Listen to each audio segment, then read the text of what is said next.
Chapter 1353. Lin Feng sensed it too. He opened his mouth, wanting to explain. That, I'm not, Nimich. Yun-Hu interrupted him as though he didn't care. I know. Lin Feng watched the back view in front of him. Do you want to wipe your pants first? I'll wash it when I get home. Yun-Hu held onto the coffee cup, his eyes half-lidded, seemingly nonchalant. Lin Feng felt that his brain wasn't working properly. He could indeed wash it when he got home. I'll call a cab. Lin Feng wanted to make it up to him, but he didn't expect that there wouldn't be any cabs nearby, probably due to the festival. The taxi queues in front of the commercial plaza were also in short supply. Yun-Hu stood there and could clearly see the steam rising from the coffee cup. He tilted his head to look at the person beside him who was still tapping on his phone. The snowflakes fell on his fingers, melting bit by bit. It was cold just looking at him. Yun-Hu paused, taking a step forward, passing the coffee cup in his hand over. It'll be quick, Lin Feng didn't understand. What did he mean? But this time, he held it firmly, not spilling it out. Yun-Hu took out his phone. I'll call a cab, hold the cup, it can warm your hands. It was too polite to thank him. Lin Feng could only take the cup, using the moment he removed his mask to secretly take a sip. Unexpectedly, there was another voice coming from the other side. Two people drinking from the same cup, it's an indirect kiss. Little Shou just doesn't seem to agree, but he actually likes it. How awkward the cute zero is. Lin Feng almost spat out his coffee. Cute? Zero? F***y girl, take a closer look at my face. Even if I'm gay, I should be a one. What? But... Lin Feng told himself to calm down. Removing his mask would definitely expose his identity. Yun-Hu swept him a glance. What's wrong? Nothing. Sometimes, Lin Feng envied people with poor hearing. Yun-Hu kept his phone, his long fingers moving. There's no car, let's go another round. Sure, let's go. Lin Feng didn't know that there wasn't a car up there, but Yun-Hu didn't call for them, hoping that they could stay like this for a while longer. After all, it was a festival. It was a festival that only couples would celebrate together. Lin Feng didn't think much of it. After all, it would be better if he didn't sit on the bench. Moreover, he wouldn't be able to sleep if he went home now. This time, compared to before, it was much more ordinary. There was music floating in the square, and many people were taking pictures with peach hearts that were emitting light. During such festivals, the square would always have many shaped lights. Just looking at it made people feel like they were full of young girls. Lin Feng didn't really understand what a girl's heart was. However, seeing so many girls taking photos, for a straight man like him, it was also a beautiful scenery. If it wasn't for Yun-Hu's sudden question, do you care a lot about people calling you zero? Nonsense, I'm just... Lin Feng paused for a moment. So this guy had heard him. Yun-Hu stuffed his hands into his pockets. It's not your problem. Anyone who is with me will be the one down there. Lin Feng chuckled. Brother, your ability to boast has improved a lot. Yun-Hu leaned forward. Isn't it? Lin Feng looked at the pair of eyes that were suddenly so close to him. For some reason, his heart tightened. He tilted his head. You can talk if you want, but you're so close. You're scaring me. Even this can scare you. Yun-Hu straightened and spoke slowly. When did you become so timid? Or are you worried about other people's words? You should indeed maintain a distance from me in the future. Let's go, the car is here. When Lin Feng heard that, he felt that he couldn't explain himself. Very quickly, Yun-Hu raised his arm and placed it on his shoulder. He hugged his neck like a good brother. I'm joking. Let's go, the car is really here. Just like that, Lin Feng allowed Yun-Hu to mess around. He didn't have the mood to think about how to win against the Japanese tomorrow. His mind was filled with thoughts. Was there really something wrong with his way of doing things? Did he make Yun-Hu think that he would mind his sexual orientation? Hence, when Lin Feng reached home, he kept trying to make himself look warmer. Yun-Hu saw it in his eyes. To deal with this guy, he had to be harsh with his words. He threw the pants into the washing machine. When he turned, he could see his face. Yun-Hu originally thought that after today's incident, he would definitely stay and sleep with him to show that he was still close to him. Who knew that it would be different from before? When he saw him walk out, he placed the cup in his hand down. It's getting late. Sleep early. You don't have to be so stressed. You played so well, I should be the one feeling stressed. All right, I'm going to sleep. Lin Feng stretched as he spoke. See you tomorrow. You. Yun, who almost blurted out. Were you sleeping here? When he saw Lin Feng looking at him in confusion, he changed his tone.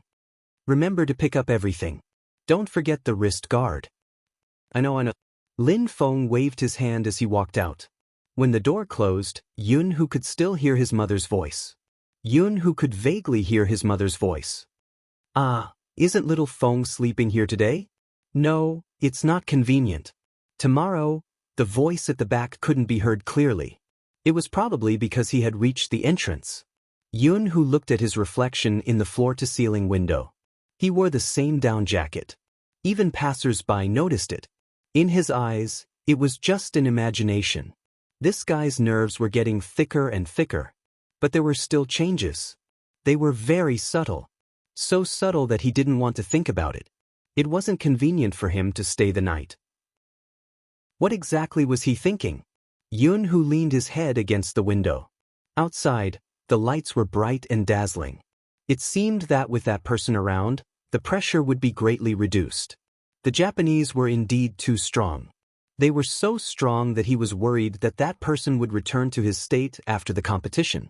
Even if it wasn't his fault, he would habitually look for the reason on himself. That thick-skinned person wasn't slow at all in certain aspects. Time trickled by slowly. The sky started to brighten from the east. In the largest building in Jiang City, the staff had already started to enter the arena. Their busy schedule showed how much importance the country and abroad placed on the finals. An hour later, the foreign media translator arrived. His aura was strong and attracted many people's attention. The Chinese side had been guessing what could have attracted so many foreign media from so many places. They wanted to interview them. The media was good with their words. Of course, they wouldn't express that they didn't care about Supreme Alliance. They just smiled. Everyone knows the Japanese's ability. Their competition will definitely be exciting. I believe the others are here for the same reason. It sounded tactful, but upon closer inspection, it couldn't be more direct. They hadn't mentioned Supreme Alliance throughout. They would only speak when asked. Supreme Alliance, I haven't seen their competition, but since they are representing China, they should be great. It was a perfunctory response from adults. It was obvious from their expressions that they hadn't even heard of Supreme Alliance. Of course, some of the media had done some research before, but that was all. There weren't many who were interested in Supreme Alliance. When they were asked, which team do you think will win? They laughed. I think the answer is obvious. Anyone who can compete with Hoshino and Yu Cixin will learn a lot from this competition. Perhaps Supreme Alliance is strong, but these two international players are hard to surpass. With them, the Japanese will definitely win. The words weren't pleasant to hear, but it was undeniable that they were objective. Hoshino and Yu Cixin, these two names were sought after by many esports fans regardless of their nationality. They were idols for many people. Hence, it would be difficult for Supreme Alliance to win. After all, the competition between Xiangnan and the Japanese was still fresh in their minds. That year, Yu Cixin hadn't even participated in the Asian Cup. Just Hoshino alone was enough to defeat the Xiangnan team. During the National League, Supreme Alliance and Xiangnan had been evenly matched. It had been difficult for them to even win. With such a comparison, the difference was obvious.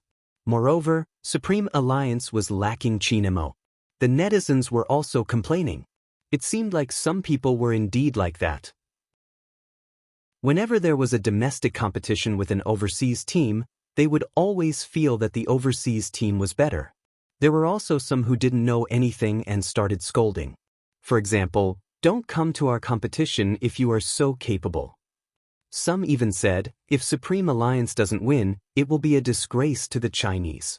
It was easy to say, but these people didn't seem to consider that no one had the responsibility to win. Fortunately, all the players had disconnected from the internet. When she picked up her phone, it wasn't because she didn't want to look, but because she knew it would only worsen her mood. Indeed, there were many supporters. There were many heartwarming words too. But with the competition ahead, there was a formless pressure. Hence, even though she had been burning for an entire night, there was still a string called time hanging in her heart. She opened her eyes before it was 8 p.m. Once she realized where she was, she glanced up and saw the handsome face inches away from her. It was probably because he had to take care of her last night that he didn't even take off his jacket.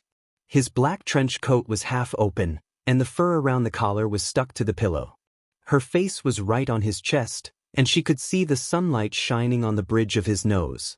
Perhaps because the halo was too strong, even his eyelashes were a shade darker than before.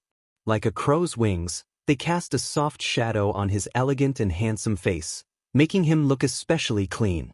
Bojio wanted to get up, but the moment she moved, he woke up. Chapter 1354. Perhaps because the halo was too strong, even his eyelashes were a shade darker than before. Like a crow's wings, they cast a soft shadow on his elegant and handsome face, making him look especially clean. Bojio wanted to get up, but the moment she moved, he woke up. He frowned slightly. The Almighty had always been in a bad mood when he woke up, but he didn't seem to be in a bad mood today. Instead, he grabbed her wrist with one hand and pulled her closer to him, pressing his forehead against hers. His long eyelashes were right in front of him, measuring her body temperature in the most primitive way. Satisfied, he relaxed his brows, his voice still carrying the laziness of a person who had just woken up. "You're recovering well." When he said this, his breath landed on her face, even the tip of their noses touching. His heart inexplicably skipped a beat. She wanted to kiss him, but he didn't let her. He arched a brow, avoiding her. Trying to do something naughty again? "A good morning kiss." Bojio replied innocently. Chinemo smiled. "I don't need it." Bojio. Was dating the Almighty so unromantic? Indeed, it wasn't romantic at all. The moment she opened her eyes, he brought her a cup of medicine. Bojio didn't like medicine, so she poured half of it. The awkward thing was that the Almighty, who had just finished washing up, caught her in the act. "Seems like you have a problem with the medicine I brewed for you," Chinemo said nonchalantly. "There's a competition later, and after drinking the medicine, you'll feel sleepy." Bojio replied righteously. "I'll feel sleepy when I have a fever," Chinemo replied, tapping the bottom of her cup with his finger. The Almighty had this aura. If you didn't listen to him, it would seem like you were being unreasonable. Bojio tilted her head up and finished the rest of the cup. The root wasn't bitter, but she couldn't stand the taste. She wanted to rinse her mouth. The moment she placed the cup down, he leaned over and kissed the corner of her lips. It wasn't an expected kiss. Bojio's hand stilled as he smiled. "Not bad, you're a good girl." That was. Little Bojio lifted her thin lips after being praised. She couldn't suppress her happiness. However, for some reason, there was an indescribable sense of familiarity. Even as she brushed her teeth, she couldn't help but feel confused. Because they were going to the competition, their clothes were very simple. The black and white uniform wasn't complicated, but when Bojio wore it, there was an indescribable tension. Today, she was not wearing a dress. Because everything that needed to be proven had already been proven. He looked like a handsome young man who had walked out of a manga. The black diamond earring on his left ear was sparkling. When she walked out, she saw that person standing in front of the dressing mirror, tilting his head to tidy up his sleeves. His slender and fair fingers were beautiful. It was as if just this action alone could remind her of the way he played games. Time and time again, he amazed everyone and created impossible records again and again. The Almighty's skin was really good. The white porcelain always gave people a cold feeling that was difficult to approach. Abstinence's aura had never weakened since he put on the battle uniform. Behind him, the word Supreme Alliance floated. It was just like the first time they met, when he stood at the highest point. That was right, Bojio told herself. Chapter 1355. At 10 in the morning, before the ticketing started, there was already a huge crowd at the venue. The atmosphere at the venue could be described as a boiling cauldron of voices. There weren't just domestic fans, there were also some who flew over from other places just to watch the Asian Cup. The media held their topics and cameras, interviewing everywhere. The scene was so lively that even security personnel were deployed. The subway entrance at that station had been blocked to the point where not even a drop of water could trickle through. Everyone had an indescribable excitement on their faces. The organizers had even invited famous cosplayers and CVs in the industry. Everyone had seen cosplayers cosplaying All Mighties before. But it was the first time the fans had seen All Mighties dubbing in the game. The benefits of the Asian Cup finals were simply too good to be true. Regardless of whether it was a girl or a boy, they would stick the logo of the team they supported on their faces. The temperature in Jiang City wasn't low, but it didn't affect the enthusiasm of the people. Shui Yaoyao watched the scene on the television, reaching out to stuff the milk that Coco had given her into her backpack. Yin Wuyao had prepared the milk. In his eyes, the three of them were all children. He had spoken to Feng Yi on the phone yesterday. At 10:30, the commercial car of Supreme Alliance arrived on time. Feng Yi was sitting in the front passenger seat. The first thing he asked was, "Have you eaten?" "Why yes, Uncle's girlfriend made it." Feng Shang held the milk bag in his mouth, looking refreshed. Feng Yi turned back, arching a brow at Yin Wuyao. Yin Wuyao replied calmly, "Fan." A fan who chased him to the internet cafe. Coco held the milk bag in his mouth. "She's quite cute and good at cooking, but I feel like she only likes Uncle. I'm so handsome but she hasn't seen me before." Feng Yi smiled. "Did you give her a ticket?" Since he had given the team a meal, he had to at least give her a ticket. Yin Wuyao replied, "She doesn't understand the game." A fan who doesn't understand the game? Feng Yi wasn't trying to dig deeper, he was just trying to lighten the mood before the competition. Shui Yaoyao spoke up. "She said she's a fan of Uncle's looks." "Yes. That's why I can't accept it." Coco pointed to himself. "Look at my face and then at Uncle, I should be the one chosen." Feng Shang stammered. That's your self-perception. There's a problem." Feng Yi relaxed a little as he listened to the bickering in the car. At least everyone was in a good state. That was more important than anything else. At 12:30 p.m., the tickets were officially checked in. The length of the queue was astonishing. Tickets could be checked on both floors, but even so, the staff were so busy that they didn't even have time to drink water. After entering, they took their seats according to their seat numbers. In order to avoid chaos, the ticketing area had already been divided according to the ticket numbers. 1 million people were present at the same time. It was an unprecedented grand occasion. The crew was not in position yet. However, this did not affect the live broadcast of some media on the platform. Anything that happened at the scene could become a hot topic on a certain blog. The esports channel of a certain live streaming app even did a big follow-up report. The host was a streamer with a huge following. The competition is about to start. The Asian Cup is held every year, but this year's competition is especially popular. Almighty C, have you guessed the reason? Firstly, this year's Asian Cup is being held in our country. Many esports fans in our country are looking forward to it. After all, in the past, they had to travel to other countries to watch competitions, and even the itinerary was inconvenient. Now that the Asian Cup is being held at home, the feeling and attention will definitely be different. Many of my friends from my hometown have asked me to help them find 2 tickets. Those who have played Hero would more or less want to see the Almighties that they have admired over the years. This is inseparable from their emotions. Moreover, the team representing China this year isn't Xiangnan, but Supreme Alliance. The strength of this team will leave a deeper impression. As an old man who has retired from esports, if it wasn't for my work arrangements, I would really like to go and take a look. The host seemed to have noticed something, his finger pointing at the screen. Speaking of Xiangnan, they seem to be there as well. That's normal since the competition is worth watching. The host asked, "From what Almighty C said, you seem to have a good opinion of Supreme Alliance. I'm not sure if you saw the interview this morning, but someone said that it would be extremely difficult for Supreme Alliance to win this competition."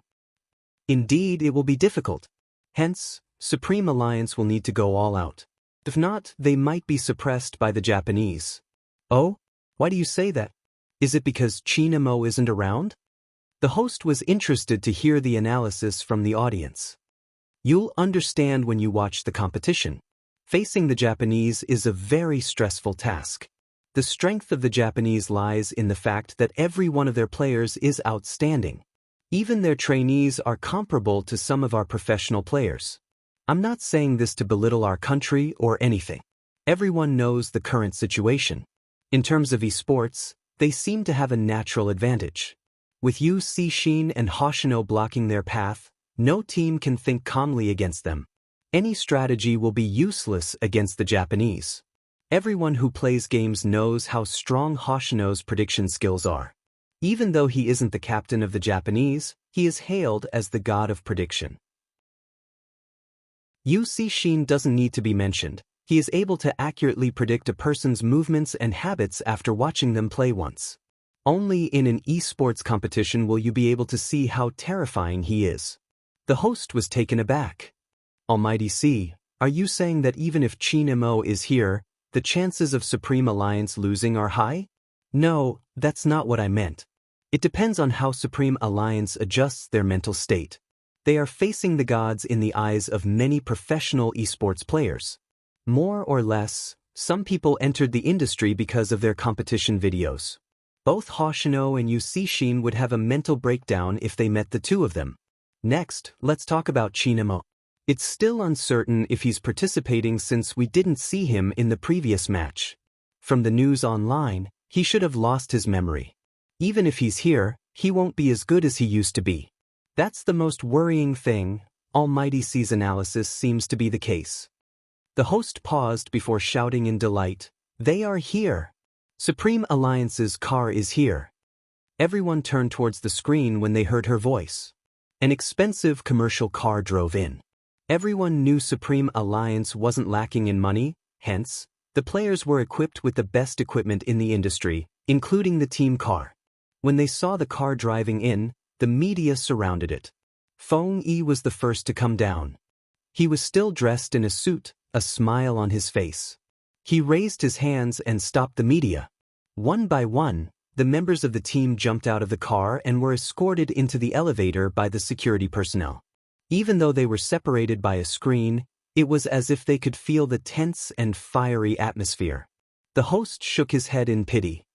As everyone can see, this is indeed Supreme Alliance's car. Almighty Qin isn't in the team. I'm afraid it's just as Almighty C said, Supreme Alliance will likely be suppressed by the Japanese in this match. Qin Mo didn't appear, which made the fans' hearts rise again. In reality, the most listless ones were the team members. Lin Feng was usually a chatterbox, but today, he didn't say a word. He had a down jacket over his uniform and his hat was buttoned up. Honestly, he wasn't pretending to be deep, but there were too many people. It was quieter and the atmosphere wasn't right. But at this stage, Feng Yi didn't know what to say. Young Master Coco knew everyone had their own thoughts.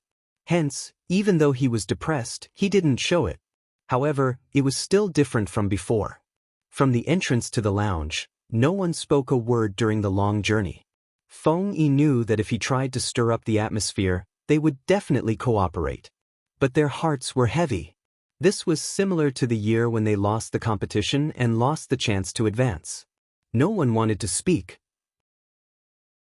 They were filled with sadness, disappointment, indignation, self-blame, and a series of other emotions. Perhaps it was too quiet, so Lin Feng asked, "Which lounge are we in?"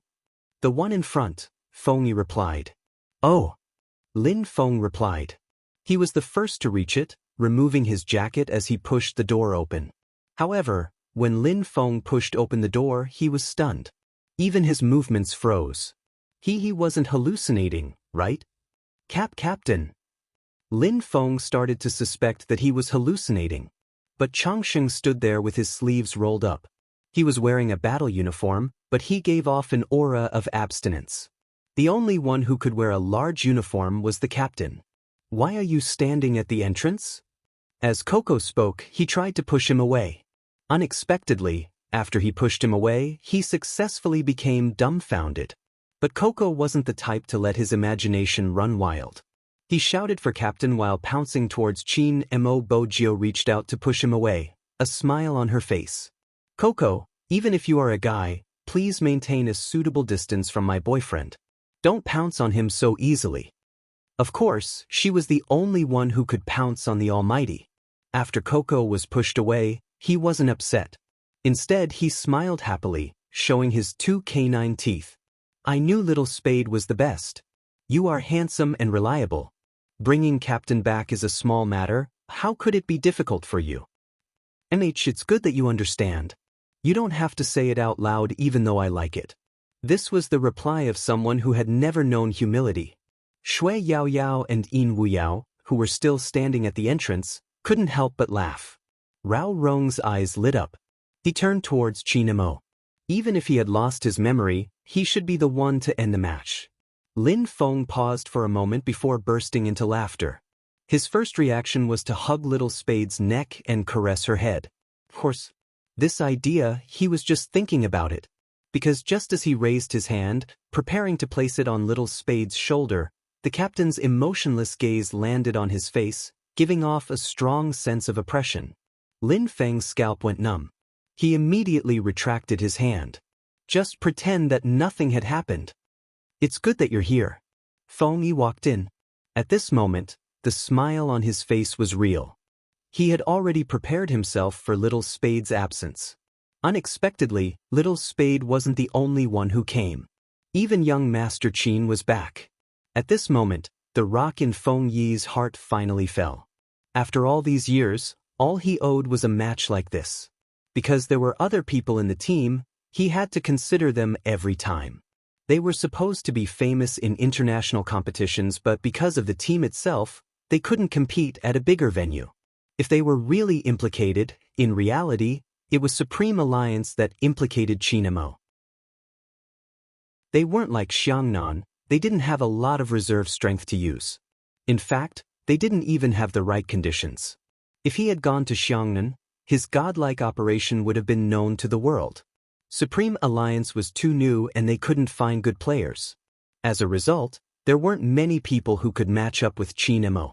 He was the MVP in every match, be it against the wind or with the wind. But in the end, Supreme Alliance didn't even have the qualifications to leave the fortress. This was the portrayal of Supreme Alliance in the past. As for those with the highest points, because their teams didn't advance, they all disappeared. Even so, when all the big teams came to poach him, he didn't leave. From an assassin who came and went without a trace, he became a team control who stood under the tower. These were all sacrifices he made for Supreme Alliance. Fortunately, it was different this year. Once again, Feng Yi was thankful for Little Spade's existence. She didn't just find young Master Qin, but also the game perhaps others couldn't tell. He knew the sacrifices Qin Mo made and understood the best. After Little Spade appeared, he was really happy when he played the game again. Because he didn't have to worry about anything, he could use the character he was best at to compete. It was just like the first time he met him. Feng Yi believed that even without his memories, he could still amaze the audience. Lin Feng didn't think too much, he just wanted to ask one thing. Little Spade, are you okay? He left in that state yesterday and couldn't be contacted. Of course he was worried. He hadn't expected to be fed dog food. My body? I'm fine. I had a fever last night and Brother Mo took care of me the whole night, using his forehead to test my temperature. I don't think you can enjoy such gentleness. Chapter 1356. *CK. Why did he have to ask such a question? Lin Feng's lips twitched. He didn't feel like speaking anymore. It had been because of his sadness previously, but now, it was because of his pain. In the future, she would capture all the people who flaunted their affection in the game and confiscate their assets. Bo Jio didn't think so. When she had been in the military, she hadn't even had anyone to flaunt their affection for. Now that she finally had someone, she had to talk to her best friend, Lin Feng. Lin Feng asked, "Wait a minute, what did you say I was? Best friend?" What? Bo Jio arched a brow. Lin Feng's face was fierce. "I'm a man and you want me to be your best friend? Yao Yao is your best friend. Go talk to Yao Yao." "It's not the same." Bo Jio replied slowly, "It's fun to talk to you. Doesn't your Zero like it?" Another critical hit after the previous night. Zero. 0? Him. F***ck. Is there a 0 like me? Little Spade, tell me, are you looking for a fight? That had been the Supreme Alliance's state in the past. But Lin Feng realized that a certain someone's skin was getting thicker by the day. How dare she call him a 0? That was intolerable. Come, let's fight. Bo Jio smiled, reaching out to pull him over. Her face was devilishly handsome. Anyway, I have the Almighty to help me. You can find someone to help you if you can. Lin Feng choked, grabbing his hair. After all this, you still want to flaunt your affection. Why should I fall for your tricks? But he didn't expect his captain to care about Little Spade anymore. From the look in his eyes, it was clear that he approved of it. Moreover, his captain didn't remember them. Seriously, Lin Feng sat down, asking his teammates, "Can you guys tolerate it?" Little Flower Lin. Coco caressed his chin, his gaze deep. I feel that being abused has something to do with one's face. Why don't you do it? I'll help you adjust, and perhaps you might be able to escape the fate of being abused. Lin Feng didn't reply. Basically, he had lost all hope in life, giving him a whatever expression. Coco waved the pen in his hand, a mischievous glint in his eyes. As he drew, he said, "My fan gave me this, the effect is really good." Really? It's true. F***C. Coco, what did you draw for me? 1. Didn't you emphasize that you are 1? Lin Feng wanted to wipe it off, but he realized that it really couldn't be wiped off. Yun Hu reached out to stop him. It looks good. The person in the mirror had a 1 drawn on the side of his face, at the corner of his eyes, making him look much younger. The atmosphere in the lounge was so relaxed that no matter what they were going to face next, they had nothing to fear. Rao Rong stood at the side, watching the scene with a slight smile. Suddenly, Lin Chuntao's voice rang out. It's great that Supreme Alliance has such an atmosphere. Rao Rong tilted his head, looking at the person who was muttering to himself. He reached out and placed his hand on his naturally curled hair. You are now a member of Supreme Alliance. Hearing this, Lin Chuntao paused for a moment before smiling brightly. Yeah, me too.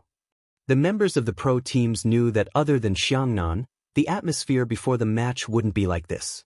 In the past, the investors would shove people into the team in order to raise their popularity. They could have won the competition, but because of this, they would be exhausted. Supreme Alliance was different.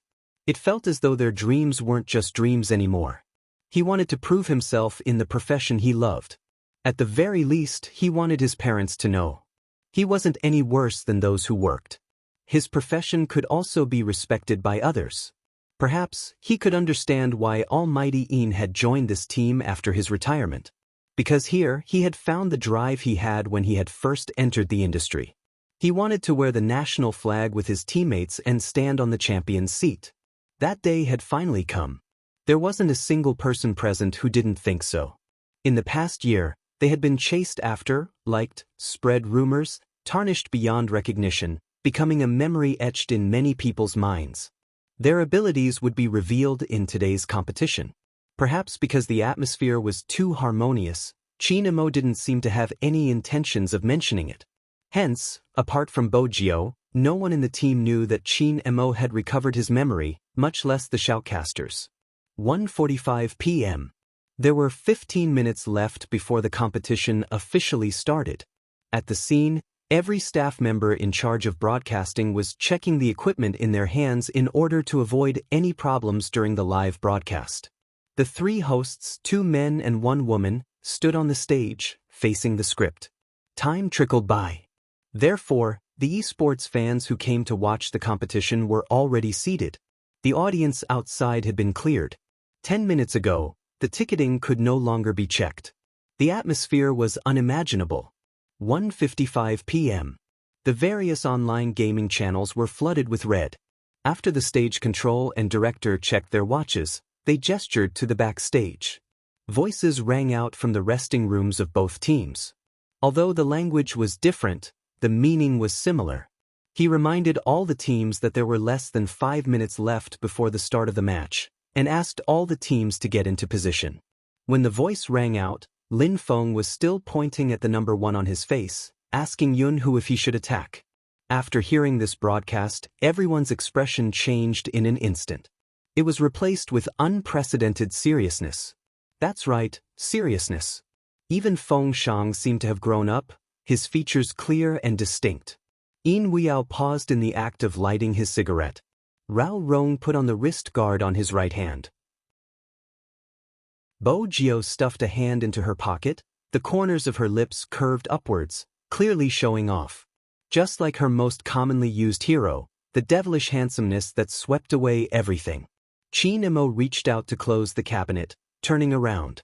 His voice was calm, but it seemed to be able to shake the entire venue. Are you ready? Lin Feng's eyes were filled with shock. It was too familiar. This was the question their captain would ask them every time they went on stage. But that wasn't the end.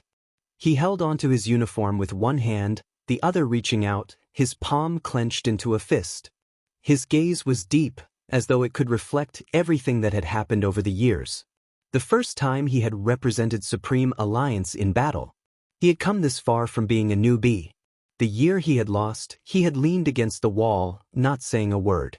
Did he remember all of that? Lin Feng's eyes reddened, stretching his hand out.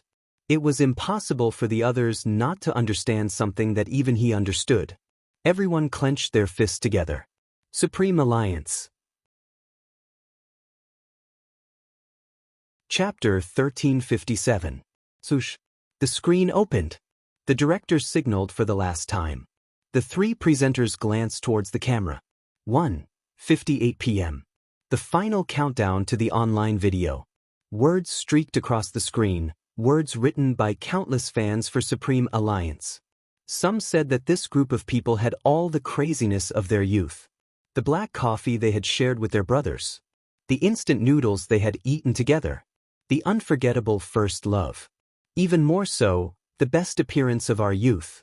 2018 Esports Asian Cup. There was a loud bang. Flames surged. The appearance of the presenter signified the start of the competition. Hello everyone, we meet again. I believe everyone is anxious. We are just like you, not knowing what kind of exciting competition we will be watching. Let me reiterate, this is the finals of the 2018 Esports Asian Cup. Don't change the channel, the players you want to see will be appearing soon. Come, let's start the countdown. 10, 9, 8, 7, 6, 1, 2, 0. Let's welcome the first team, the Japanese. Swoosh. All the lights were focused on a single point. At the large entrance on the left, those people seemed to have walked out from the halo. It wasn't baseless to say that the Japanese were strong. Just like their aura, it was as if they were formed by nature. Yu Cixin still had long, silky black hair, but it didn't seem feminine. Instead, after he wore the tailored uniform, there was a sharpness that couldn't be ignored, just like the smile hanging on his lips.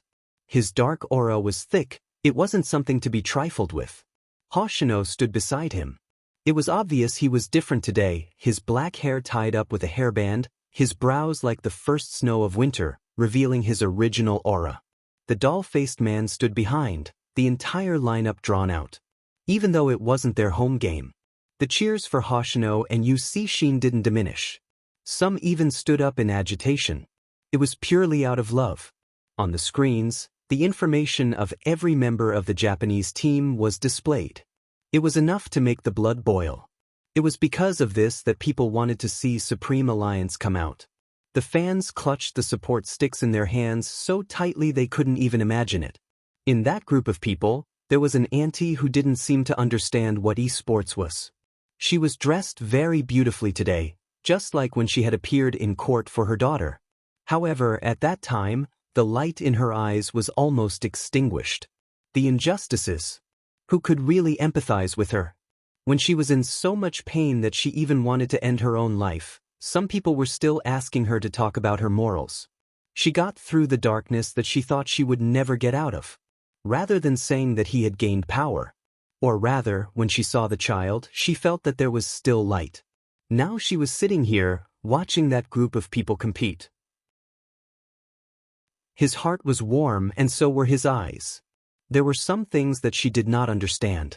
But she understood those emotions.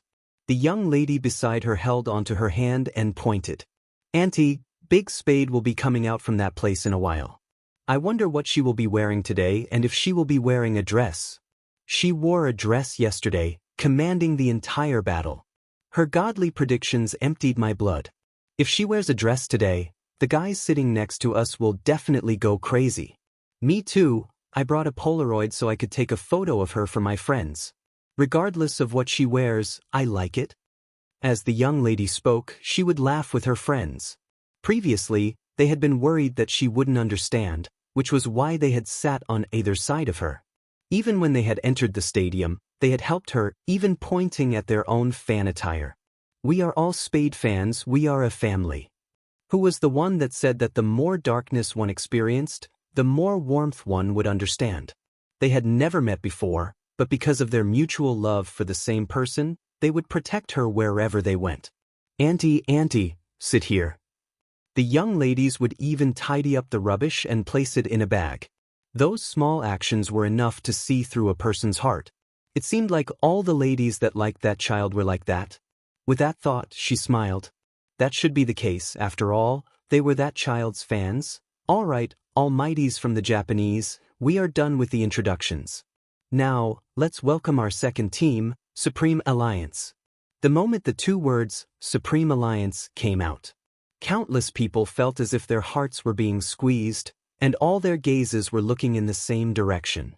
At the place where the lights were concentrated, figures could be vaguely seen walking out. All of them stood with their backs to the light, their shadows long and slender. It was probably because of the strong lighting, which made it difficult to see their faces clearly. When they slowly approached and formed a line, some people suddenly froze in place.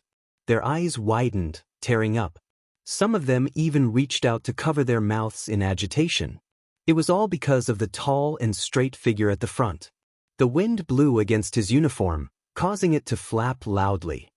He lifted his brows slightly, and all the lights seemed to rush into his eyes, dazzling to the extreme. Boss, Almighty Chin, I knew you would come back. We are all waiting for you. It wasn't known who shouted first, but with a loud swoosh, a few boys unfurled the banner in their hands, their eyes red and filled with passion. In reality, they really didn't have any hope. Even though they were indignant, he hadn't even appeared in the previous match. So many people were scolding him. They were scolding him for not being able to handle the pressure as an almighty. But they forgot that they were the ones who didn't allow him to participate. After yesterday, many of them weren't feeling good. Especially the fans of the official team, they had been waiting under his official Weibo, watching his past posts and videos that had dominated the headlines countless times. They reposted silently, hoping that he would come back. After all, Supreme Alliance without Chinemo. How could it be the real Supreme Alliance? Don't forget who had created it. It could be said that no one had the right to decide Supreme Alliance's direction. Only he had. Because of him, Supreme Alliance had been remembered by countless people that year. And because of him, Supreme Alliance hadn't been eliminated until this day. Many teams had disbanded because their members were old and had lost their value. But Supreme Alliance didn't. It was because of that person who balanced these things. Perhaps only the fans who had followed him all the way would understand. Asking a natural-born assassin to retract his edge and play a gentle team control. How much sacrifice was required? He wasn't like what the outside world said, unable to withstand the pressure. Chapter 1358. Chin Mo's appearance was an unexpected surprise. The number of views on the live stream reached its peak in a second. It wasn't just the fans who hadn't expected this. Even the reporters were caught off guard. They had no choice but to change their thoughts and turn their cameras to Supreme Alliance. Logically speaking, Feng Yi, who was good at public relations, would have given them the news beforehand. But this time, not to mention news, not even the slightest rumor was released. Hence, the people in the industry were guessing that something must have happened to Chin Mo and he wouldn't be able to participate. They hadn't expected him to appear just like that. After a moment of shock, the main director gestured to the backstage. The effect of the spotlight was magnified by one-fold. 8 screens, every single one of them showing Supreme Alliance's appearance. Behind Qin Mo stood a total of 10 players, each face familiar to everyone. Feng Shang, Coco, Lin Chintao, Rao Rong, In Wuyao, Lin Feng, Yun Hu, Shui Yao Yao and the youngster with silver hair. She looked like she was appearing in an esports arena for the first time, so clean and warm that it made every girl's heart race. Even though they knew her gender, the moment they saw her in the black and white uniform, with one hand in her pocket and the curve of her chin stretched, they still felt defeated. There seemed to be a faint smile on her face. The chandelier illuminated her silhouette clearly, even her pale lips seemed to glow. Her name appeared on the big screen, Spade Z. There was almost no need for anyone to introduce her to them. Information about her already appeared in their minds. The first Kill King of Area C had entered the enemy's camp alone. Wherever he went, not even a blade of grass grew. This was the complete Supreme Alliance. Obviously, the host's reaction was stunned. Hence, after Supreme Alliance sat down, she said, "It's so exciting, I didn't expect Almighty Qin to appear at this time. I believe the finals will be exciting. I believe the audience is just like me, we can't wait any longer. Now, may we invite all the teams to announce the lineup for the first single match." Instantly, cries of support rang out from all directions. It was as if everyone was shouting out all their enthusiasm, and even their eyes were filled with light. When Yu Cixin, who was sitting at the back of the Japanese, saw this scene, he leaned back lazily and smiled. "What's wrong? Our invincible vice-captain, do you have any good ideas to deal with Qin Mo?" "There is one." Hoshino glanced over and moved his hair aside. "Let me interact with Z more. He'll be jealous." Yu Cixin narrowed his eyes. "It's a good idea, but I don't like it. Leave Qin Mo to me, what do you think?" "How long have you been waiting for this match?" Hoshino asked in return. Yu Cixin laughed. "Will I wait for the competition?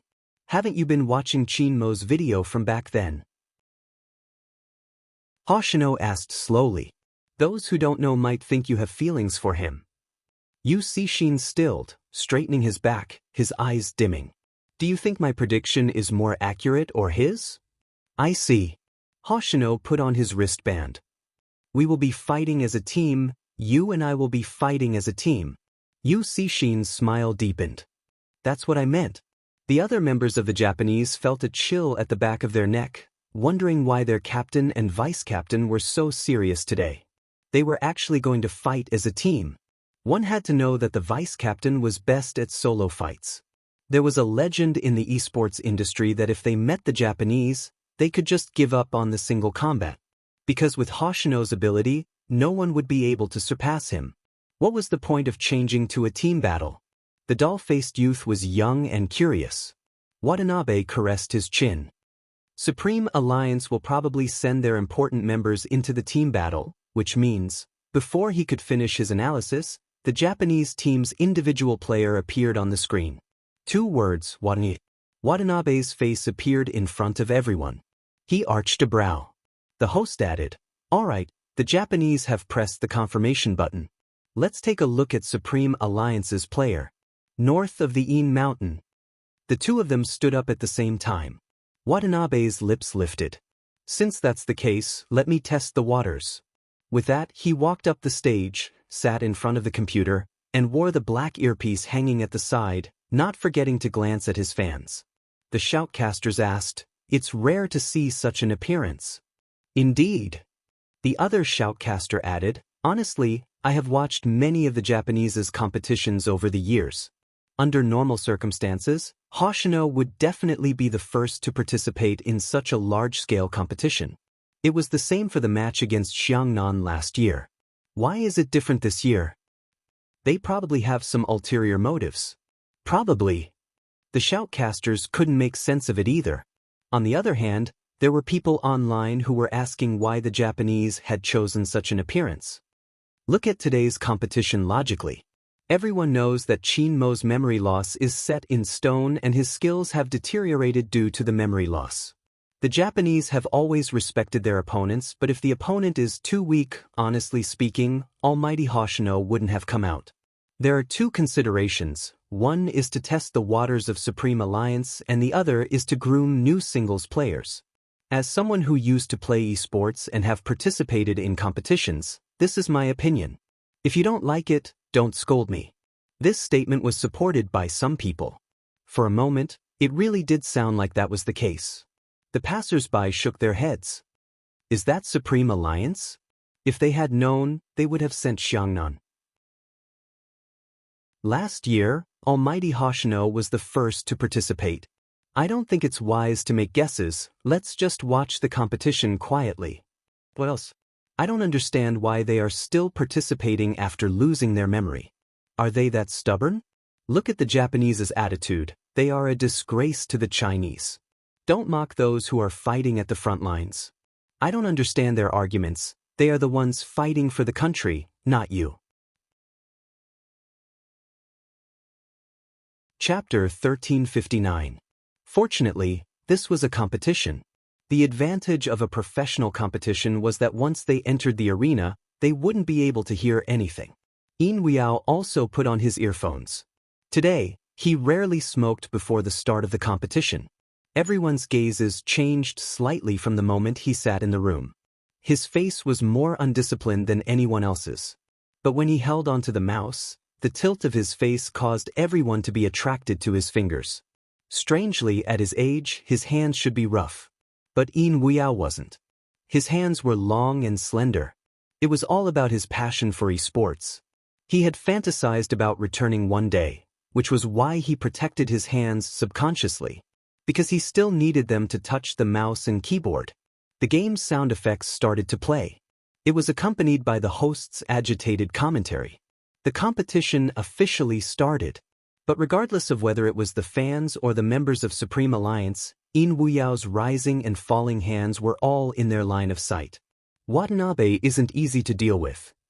The shoutcasters voiced their opinions during the battle. Indeed, his positioning and playing style are perfect and he is fast.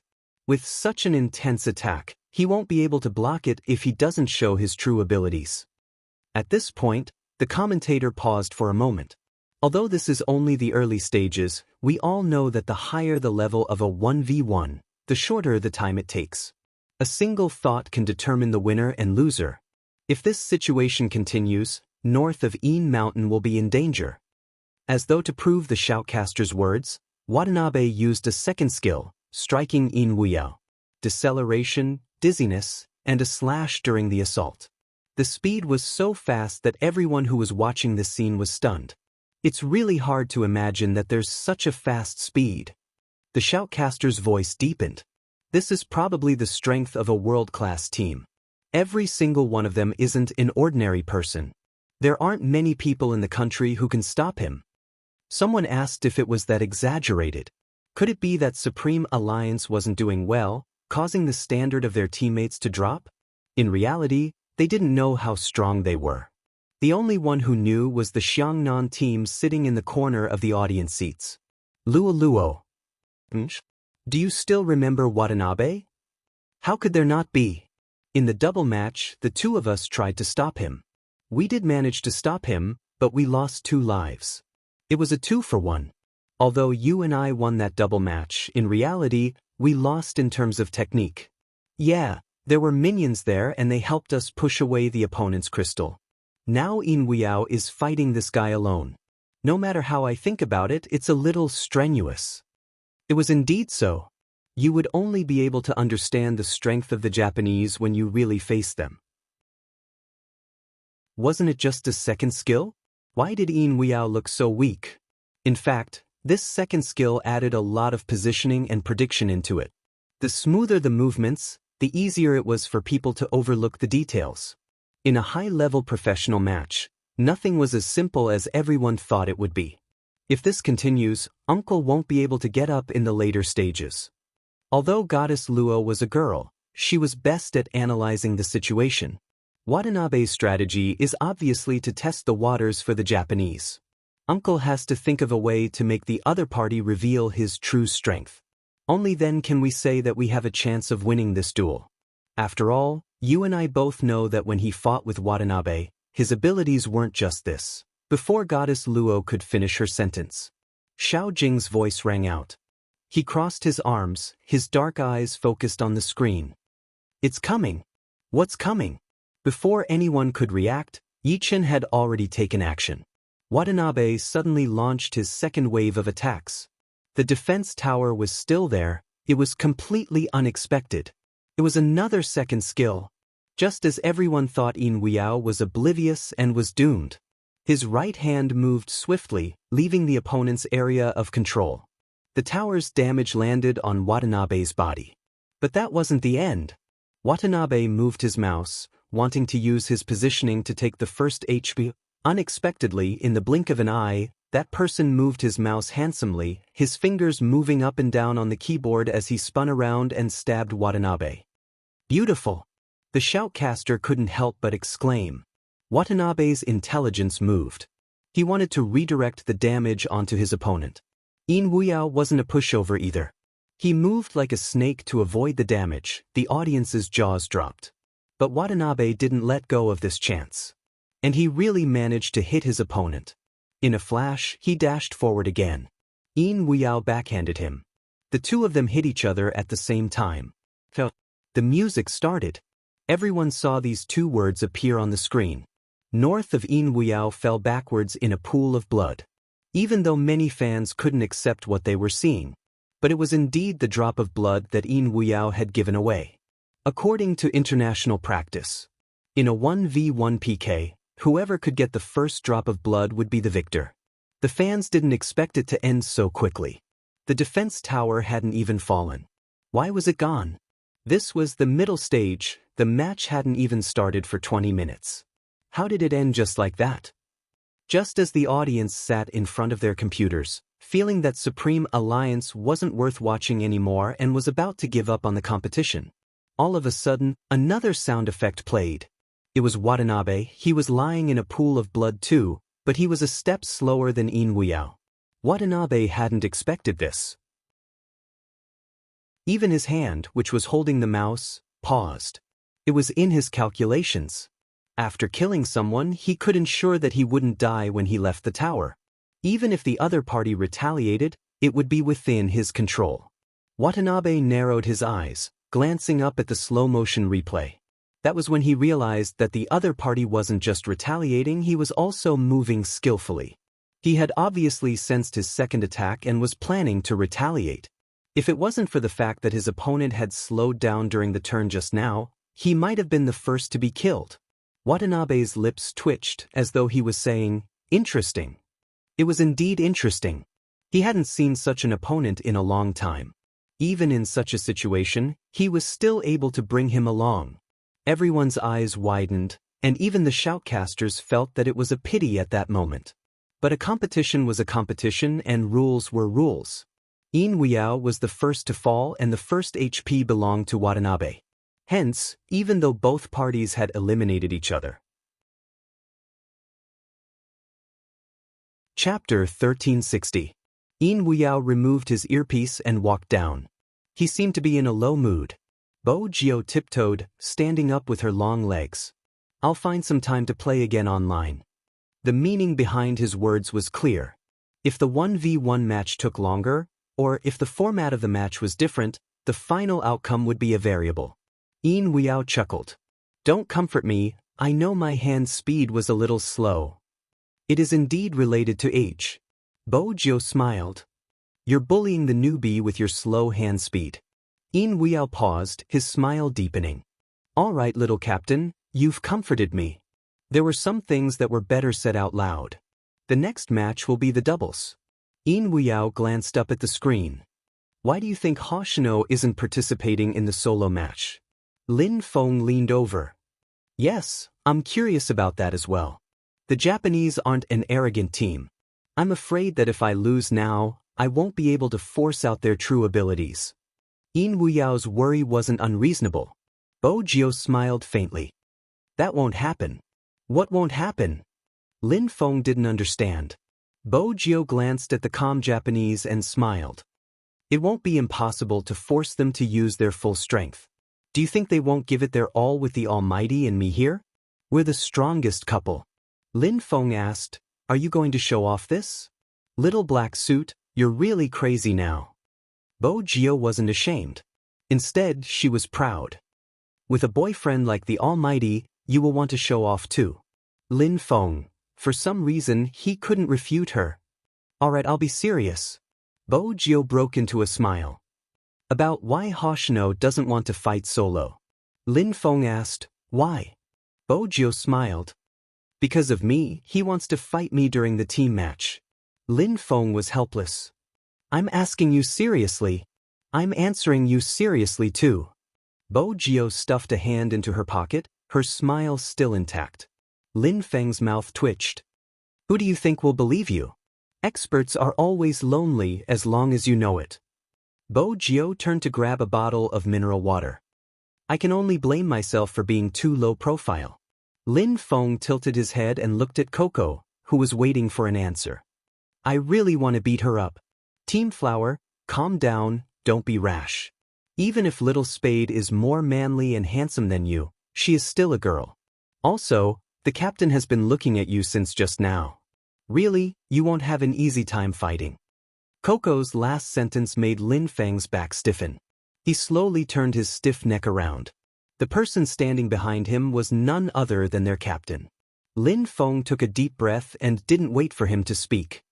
It seems like we have to find some time to discuss your relationship with Hoshino, student Spade Z. Even the intelligent Bo Jio hadn't expected the fire to spread to her. She coughed lightly. Seeing this, Lin Feng's expression instantly changed. That's right. We have to have a good talk. Qin Imo glanced over at him. Also, student Lin Feng, don't bully my girlfriend. You have been with me for so long, you should know that I'm not a reasonable person. Lin Feng, who exactly was the bully? You should get someone else to say that you're not reasonable, Captain. Besides, it wasn't a merit. Why did you say it so casually? Wasn't there supposed to be no love in esports, only brotherhood? The captain who only doted on them had changed. The old saying was right, men were fickle. But why exactly did the Japanese set up such a setup? The shoutcasters were guessing as well. Actually, Bo Jio had already given the answer, but Lin Feng hadn't been bothered. Supreme Alliance's situation isn't looking good. They didn't win the single match, and this will affect the competition greatly. Normally, the shoutcasters would analyze the situation from the actual situation.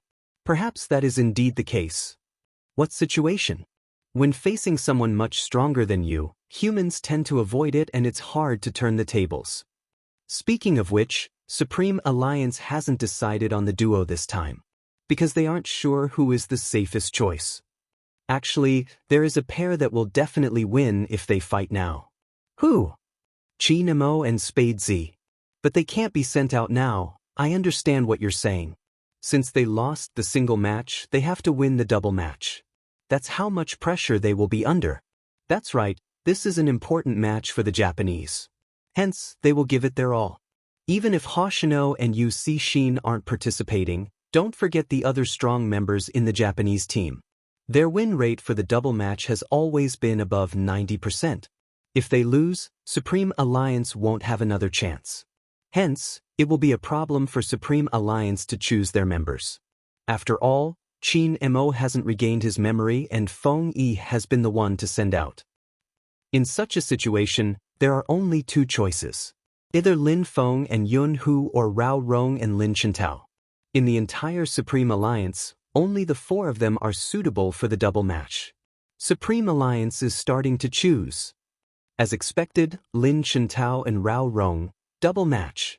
As an outsider, Feng Yi's ability to make such arrangements is impressive. But there's one thing he neglected. What is it? After all, these two joined Supreme Alliance later. Wouldn't it be safer to send Lin Feng and Yun Hu here? You have to know that a team is more reliable when it comes to teamwork. Of course, this is just my opinion.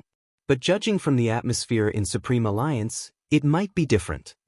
The shoutcasters were logical. The audience was the only ones that weren't logical. But there was one situation that was right. Regardless of the competition, the final outcome would be determined. After Yin Weiyao lost the first match, people started to say that Supreme Alliance wasn't good enough. They couldn't even force the Japanese to fight with all their might. How could they hope to win? In reality, Xiang'an, who was the clearest, had the right to speak. Yin Wuyao is a scary person. Indeed. Zhao Sanpang caressed his chin. But his hand speed is a little slow. If it was in the past, Watanabe would have died. Yin Wuyao is probably the only one who doesn't have to worry about his hand speed to stop me from going forward. Goddess Luo laughed. You wouldn't dare to go forward against Qin Emo. Oh right, there's also my goddess Little Spade. You don't have the dignity of a tank in front of her. My goddess is still the most handsome person in the world. I really want to be a CP with her. Wake up. Zhao Sanpang lifted his Mithria chin. Look, your goddess is sitting beside Qin Emo, her arm resting on the chair as though he is her man. Speaking of which, Supreme Alliance is being fed dog food every day. It's really pitiful. But ever since they entered the arena, Qin Emo hasn't participated in any battles. Will he be fine in the team battle? Goddess Luo smiled brightly. Almighty Fatty, have you forgotten? How we were wiped out by him back then. That's enough, don't talk about that. Zhao Sanpang was serious, obviously not wanting to reminisce about that competition. Goddess Luo remembered it clearly. The three of us wiped out the entire team, leaving only Qin Emo at the Beast King's side. We thought the three of us would be able to take him away, but we knew he wasn't there to fight the Beast King. Instead, he was there to use his big move to stun the three of us with the Beast King. Then he would use his skill to teleport and jump out of the wall. After killing you, he was left with half his HP. We thought he would die, but who knew that he would jump back to the Beast King's side. With the blood-sucking knife, he used his big move to recover his HP and created the 3000 knife cutting that shocked the entire esports world. Until now, many people have tried to recreate that scene, but all of them have failed. But that was Qin Mo's peak. I know you can't forget that scene. Ever since Qin Mo's hand was injured, he hasn't been able to produce such results. Besides, he has lost his memory. I want Supreme Alliance to win just like you, but we have to consider the situation. It isn't just Supreme Alliance, even our combat ability is declining. Luo, even though I don't want to admit it, we are indeed old. Goddess Luo's fingers paused when she heard Zhao Sanpang's words. Just as she was about to speak, a voice came from the side. Is Luo old? She's already in her 4th year, how can she not be old? The young flower is only 18 or 19 years old. Zhao Sanpang didn't realize his big truth at all. His captain frowned. Are you comparing Luo to those people? Her hand speed is average, her positioning is average, and even her face is fake. What is there to compare? That's right. Goddess Luo smiled, her beautiful fingers supporting her chin as she looked at the person on her left. That was when Zhao Sanpang realized that the emotions in her eyes weren't simple. It couldn't be. He had never expected that such a competition would allow him to see things that he had never thought about before. After all, Luo loved to see new male idols. Everyone thought that she liked those with tender faces. Of course, there were also guesses that she couldn't get over the competition that year and would definitely be interested in Qin Emo. No matter which guess it was. There were people online who said that they wanted to form a Xiao Luo CP, but it wasn't popular. Luo didn't seem to like their captain. But now, it seemed a little dangerous. Just as Zhao Sanpang was still immersed in his own shock, Luo's eyes lit up. The double match had already started. Lin Shentao hadn't expected him to appear. He paused for a moment when he was putting on his earphones. He seemed to have noticed his nervousness. Rao Rong tilted his head and held the mouse with one hand. His lips were calm. Are you worried? Lin Shentao didn't deny it. He really felt like he couldn't breathe. Rao Rong looked at him, his other hand reaching over to help him adjust his earphones. I'm here, what are you worried about? Didn't you say that as long as I'm the team control, you would be able to compete without worry? Or do you not believe in my skills? Lin Shentao didn't need to look to see the face in front of him. He had waited for a year for this person to come back. A year in such a team. Even when this person came back, all his talent seemed to have been covered by a layer of dust. He had even imagined being able to participate in the Asian Cup.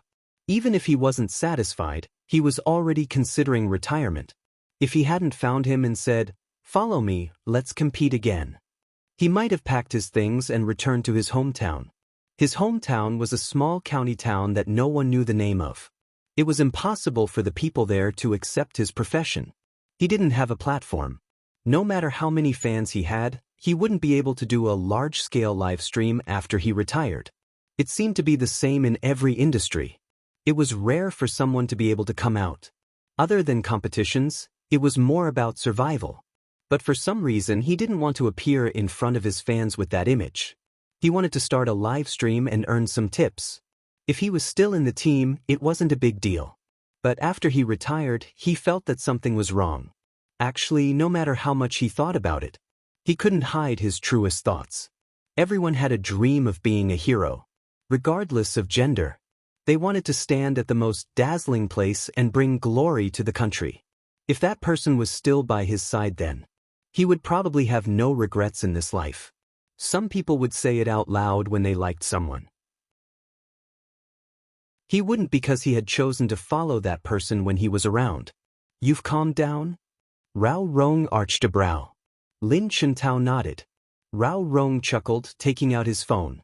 You're quite slow-witted. Before the competition, I have a present for you. Present?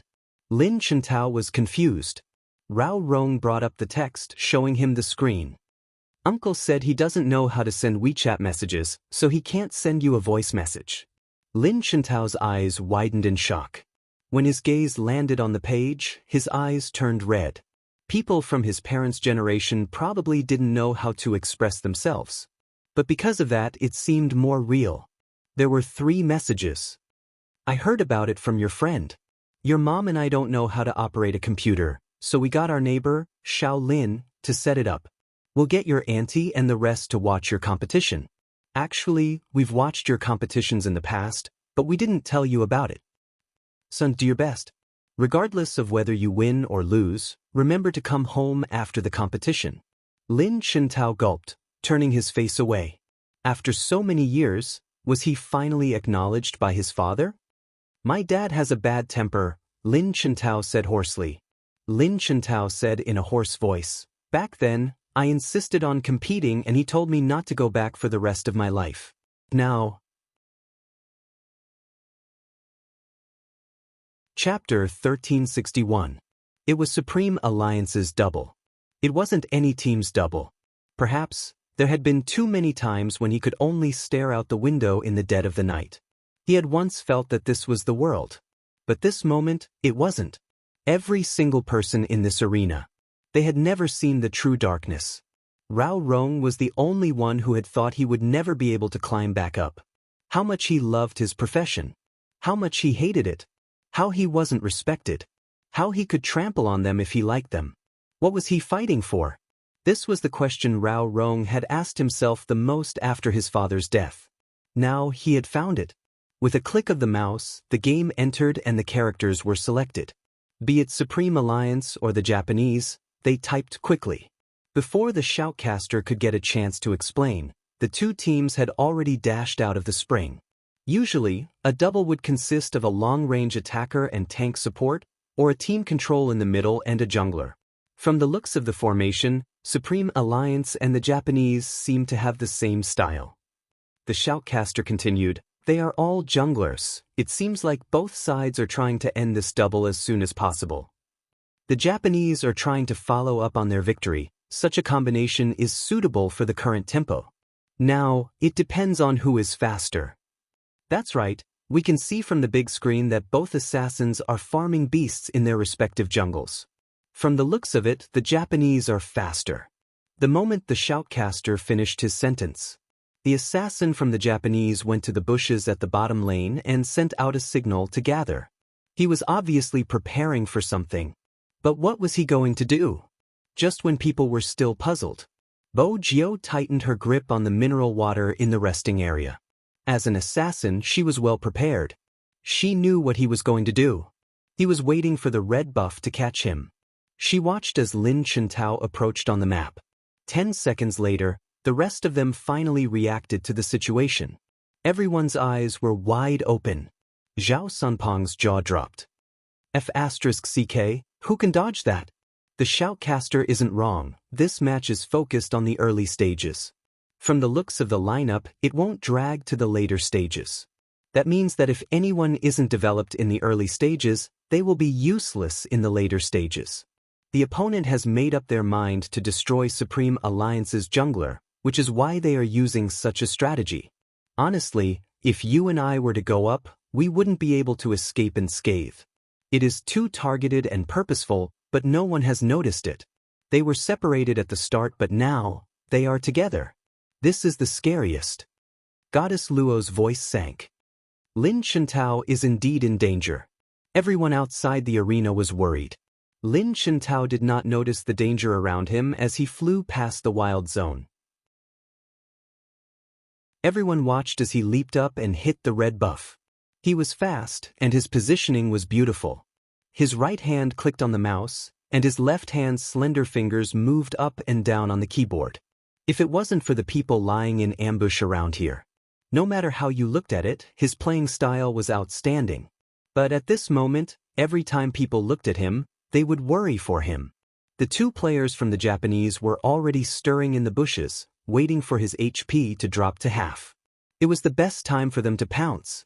Lin Chintao seemed oblivious, continuing to use the red buff. They're here. Zhao Sanpang, who was watching the match from God's perspective, clenched his fists. On the big screen, the two people who were originally hiding in the bushes suddenly moved. First, it was a freeze control, freezing Lin Chintao on the spot. The next second, the assassin leaped forward, his big move landing on Lin Chintao. In that instant, Lin Chintao was left with a sliver of HP. Just as the Japanese were about to take the first blood, no one noticed the sudden appearance of a figure on the screen. It was Rao Rong. He made use of his teleportation ability to move. First, it was a 3 consecutive stun.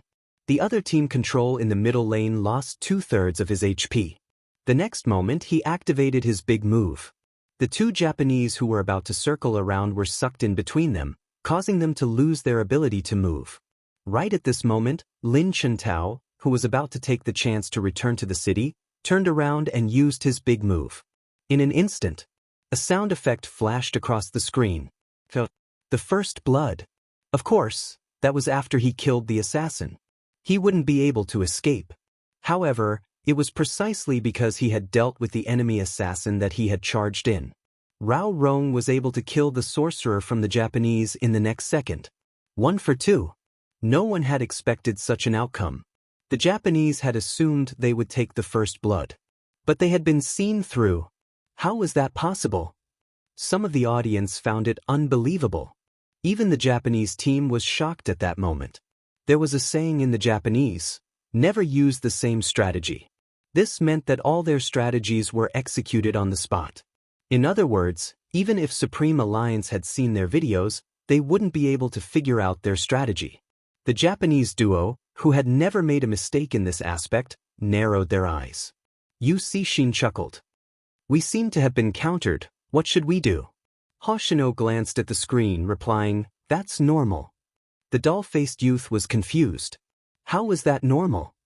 After all, when the two seniors of Japan teamed up to fight, it was never an exaggeration. He had to get to the bottom of it. "Vice Captain, how is that normal?" Hoshino yawned, straightening his collar. "Because they neglected Rao Rong. It's best not to ambush him." Do you think he's just a mid-lane sorcerer since he's one of the leaders of the Chinese team alongside Chinemo? Since he's the best team control in China, his judgment is definitely extraordinary. "Vice Captain, what do you mean? He already knew the position of the seniors? Why didn't he inform his jungler?" Hoshino chuckled. The mantis stalks the cicada, unaware of the oriole behind. It's a simple proverb. But that doesn't seem right. Isn't he afraid that if his jungler had hesitated a little, things would have? Before the doll-faced youth could finish, he seemed to have understood something. Does his jungler trust him that much? Hoshino's gaze was calm. Rather than trust, it's more like familiarity. You can predict what the other party is going to do from his position. A double fight is called a double fight because of the high level of chemistry between the two players. Rao Rong is a rare team control, and similarly, Supreme Alliance's jungler is also a huge contribution. He appeared as bait and then as the finishing blow, all for this 1-for-2 exchange. The doll-faced youth didn't seem to understand Hoshino's words. It was only when the slow-motion video was played that everyone noticed his movements. In fact, it was a momentary pause, as though he was waiting for a moment. As for Rao Rong, he was like an impenetrable wall. It seemed as though as long as he was around, the Japanese wouldn't be able to enter their jungler. It was just as they had said at the start. They allowed everyone to witness Supreme Alliance's double team. Even in front of the Japanese, they didn't seem inferior.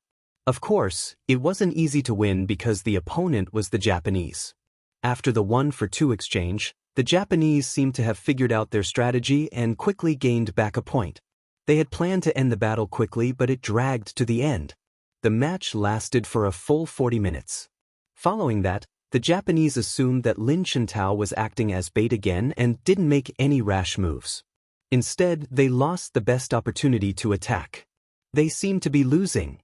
After Yu Cixin finished speaking, he tugged on his jacket, revealing his battle uniform and his head of black hair. He stood up, his legs long and slender, the corners of his eyes arched. He was ravishing. Be it the media or the audience, they all noticed this scene.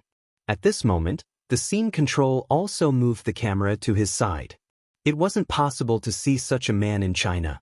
His silky black hair made him seem as though he had walked out of a manga. His black hair was so dark that the first thought that came to mind was that he wasn't to be trifled with. In reality, he was the most suitable person to be the big boss. It wasn't as though no one had lowered their guard against him after seeing his looks. They had wanted to kidnap him, but after that, they had attracted a nightmarish calamity. This was Yu Cixin. No one could tell just how strong he was. There were too many matches where he didn't even need to appear. Hoshino could handle it alone. But there were people who had seen his solo match. Not long ago, he had finished off his opponent in 5 minutes. He hadn't even fought in the jungler. He had relied on his positioning to show off. With such a powerful fighting style, he could even predict which path his opponent would take and what they would do. Someone had once said that going up against Yu Cixin in a match was a one-sided slaughter. In other words, a match without Yu Cixin wasn't a display of the Japanese's true strength. But there weren't many who could send him out. Hence, when they saw his actions, there was an uproar in the crowd. Is my almighty going up? Oh my God! Does that mean the Japanese will lose the double? But it hasn't ended yet? Is Supreme Alliance really that strong? Can they send Almighty Xian out? There were some who were doubtful. Especially those who hadn't thought of interviewing Supreme Alliance and had specially come to the Japanese. In their minds, Dongying was undoubtedly the purpose of their trip to Huaxia. They hadn't expected Yu Cixin to make such a move. But the double hadn't ended and it wasn't easy to make a conclusion. But this couldn't suppress their curiosity. Mei Lin, you've interacted with the Japanese before. What do you think Yu Cixin's actions mean? Mei Lin was the reporter who had said that they would learn a lot from the match between Supreme Alliance and the Japanese. She laughed lightly and shrugged. Hey girls, don't make a fuss. Based on my understanding of Yu Cixin, he doesn't play by the rules. You should know how a genius is like. Sometimes he stands up because he's bored and wants to compete. Supreme Alliance's performance was spectacular and beyond my expectations, but it isn't possible for him to stand up. Let's continue watching and wait for the double to end. You're right. Many people agreed with this statement. The shoutcaster wasn't able to provide an answer. But not long after he finished his sentence, the game's music blasted through his ears once more. Lin Chintao successfully killed one of the players in the double 3 times. The situation was clear. As the troops closed in, the Japanese's crystal shattered into a shower of silver flowers. Supreme Alliance won this double fight. It was a beautiful victory.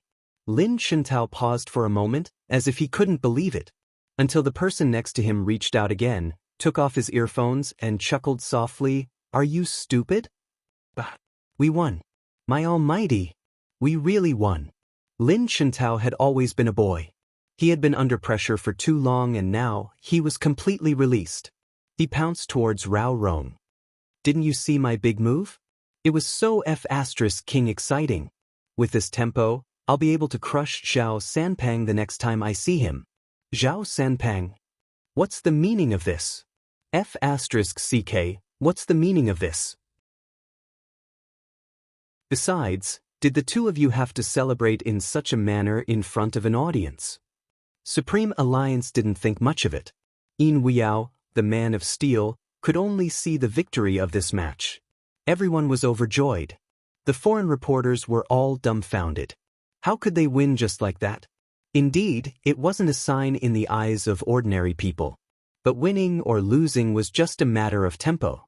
Even Feng Shang stuttered as he told Lin Chintao, "Wow, that was too cool." Yeah. Ha.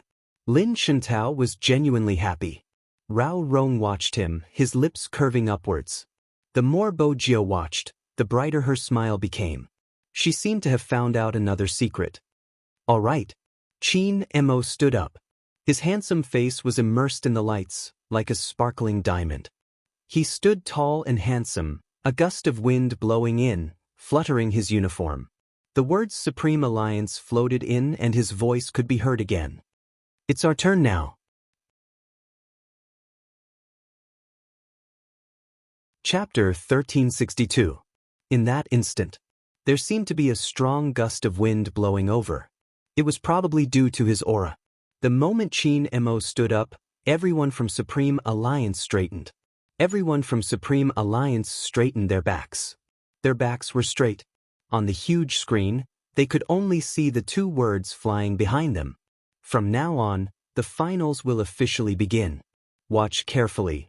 Zhao Sanpang tilted his head and glanced at his captain. His expression changed as well. Indeed, they had to watch carefully, regardless of the Japanese's or Supreme Alliance's style.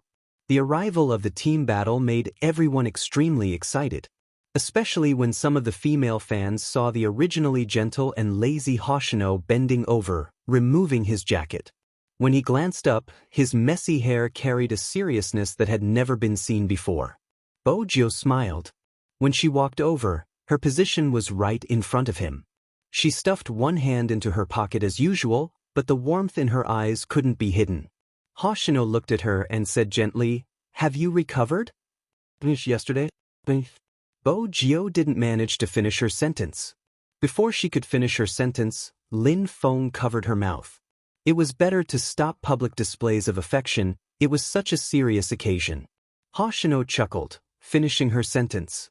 "Qin Mo took care of you yesterday?" Bo Jio nodded, reaching out to push Lin Feng away. Lin Feng froze. What was going on? How did he know? Wait a minute, he seemed to have asked if Little Spade had recovered? Why was he so concerned about Little Spade? If Little Spade was a guy, he wouldn't have such wild thoughts. The audience could tell that something was amiss. Although he couldn't hear their specific voices, the two of them seemed to be talking about something. It was as if they were old friends who hadn't seen each other for many years and were reminiscing about the past. Supreme Alliance and the Japanese were going to be rivals, right? The two vice-captains looked like a family. The atmosphere between the captains was the most normal. Even though they were seated so far away, they could also feel the powerful auras emanating from the two of them. Yu Cixin laughed, brushing past them. Your vice-captain seems to trust my vice-captain, aren't you worried? She's already mine. What's there to worry about? Qin Mo glanced over casually. If you are worried, you can make Hoshino yours. But it doesn't seem possible in this lifetime. Yu Ci's fingers paused and his eyes narrowed. Qin Mo listened to the host's arrangement for both parties to shake hands. He stretched out his hand. He was clearly going to shake hands, but because of his noble aura, it looked more like he was here to challenge the host. Please advise me. I will, Mr. Qin. The two of them did not have much sincerity in this handshake. The audience could see it. There was a barrage of comments on the internet. The organizers must be crazy to let these two shake hands. This is a serious competition. Let's be serious. Here's the dubbing. Yu Cixin, just watch, I'm going to crush you. Qin Mo, hee hee, come and try. Do you think I'm afraid of you? I'm asking you if you're right or not. It's very vivid. Grab a picture and make it into a sticker pack. What should we do? My husband and my boyfriend are fighting. Who should I help? My almighty Hoshino and Big Spade look like a CP. It's so cute. Facepalm. They are indeed the most harmonious vice captains I've ever seen. Wait a minute, listen to my conjecture. Didn't someone say that almighty Hoshino didn't come out because he looked down on Supreme Alliance? But now, why do I feel like almighty Hoshino isn't looking down on Supreme Alliance? He wants to save his strength for the team battle because Supreme Alliance has almighty Chin and Big Spade. Isn't that the case? I need some time to calm down before I think about this. What if my Big Spade really has something going on with almighty Hoshino? Just as they were thinking about it, Chin Mo suddenly walked towards her. After shaking hands with Yu Cixin, Chin Mo suddenly walked towards her. He reached out, his voice calm but clear. I have something for you before the competition. What is it? There was a gift for a competition? Was it candy? Chin Mo arched a brow. Reach out. Bo Jio did as she was told, but she didn't know what the Almighty was going to give her. Chin Mo held onto her hand, a smile in his voice. Me, do you want it? Everyone. He paused for just half a second.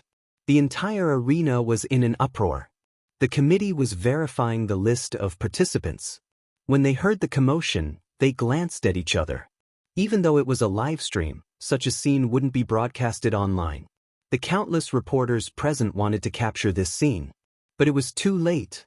Lin Feng was standing at the side, his expression obvious. He didn't want to let Little Spade flaunt their love, but his captain came out with such an explosive response. Such a confession. The girls in the arena were in a frenzy. Big Spade, take my almighty Chin. What a demon, my nose almost bled when almighty Chin smiled just now. Me, do you want it? I'm going crazy. Bo Jio was going crazy too. This was clearly against the rules. In such a public setting. She couldn't push him to the corner and kiss him. Her heart was itching. She couldn't control the smile on her face. Just as she was about to speak, the person leaned forward. If you don't want it, we can talk tonight about how many people you have confessed to. Bo Jio was serious. Can I not return it after I take it? Sure. Chin Mo smiled again. Bo Jio exclaimed, her tone slow and sinister. We can't be relatives and we have a competition later. I can't do anything bad to you. Brother Mo, did you do it on purpose? Chin Mo did it on purpose. But it wasn't to prevent her from doing bad things. Forget it. Anyway, she had always been slow in certain aspects.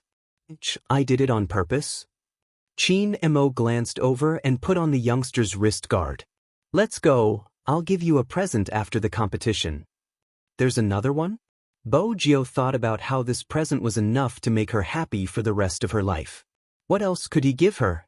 When little Princess Chin was young, she would never have imagined that he would give it to her personally when he grew up. At that time, she had spent so much money but he hadn't been willing to buy it. What goes around comes around. Now, the good fortune was on her side. Bo Jio smiled wickedly. But she didn't know that Chin Mo's gaze towards her had a deeper meaning. Hoshino watched the entire process and lowered his gaze. He had wanted to make Chin Mo jealous. He had achieved his goal. But that person was really daring. He confessed under such circumstances. Wasn't he afraid that people would say that he was putting on a show after Supreme Alliance lost? What did you say to Z just now? Yu Cixin tilted his head. Hoshino tugged on the wrist guard. I was concerned about her body. Do you think Chin Mo's memory has recovered? I can't tell. Yu Cixin smiled. His words today aren't like what he usually says. Hoshino arched a brow. Don't go easy on her. Yu Cixin's gaze was deep. Hoshino smiled faintly. I'm the same as you. I've been waiting for this competition for a long time. It's fun to play against Z, but I didn't have the chance previously. Alright, it's starting. He seemed to be responding to Hoshino's words. With a swoosh, the contestants were confirmed. The MC picked up the microphone. The 2018 Asian Esports Grand Final, the last team battle, officially begins. Swoosh, there was another sound. The camera panned down. The audience watched as the contestants sat in front of their computers. Chin Mo sat in the middle. It was always the same during the team battle. The captain sat in the middle, making it easier for him to command.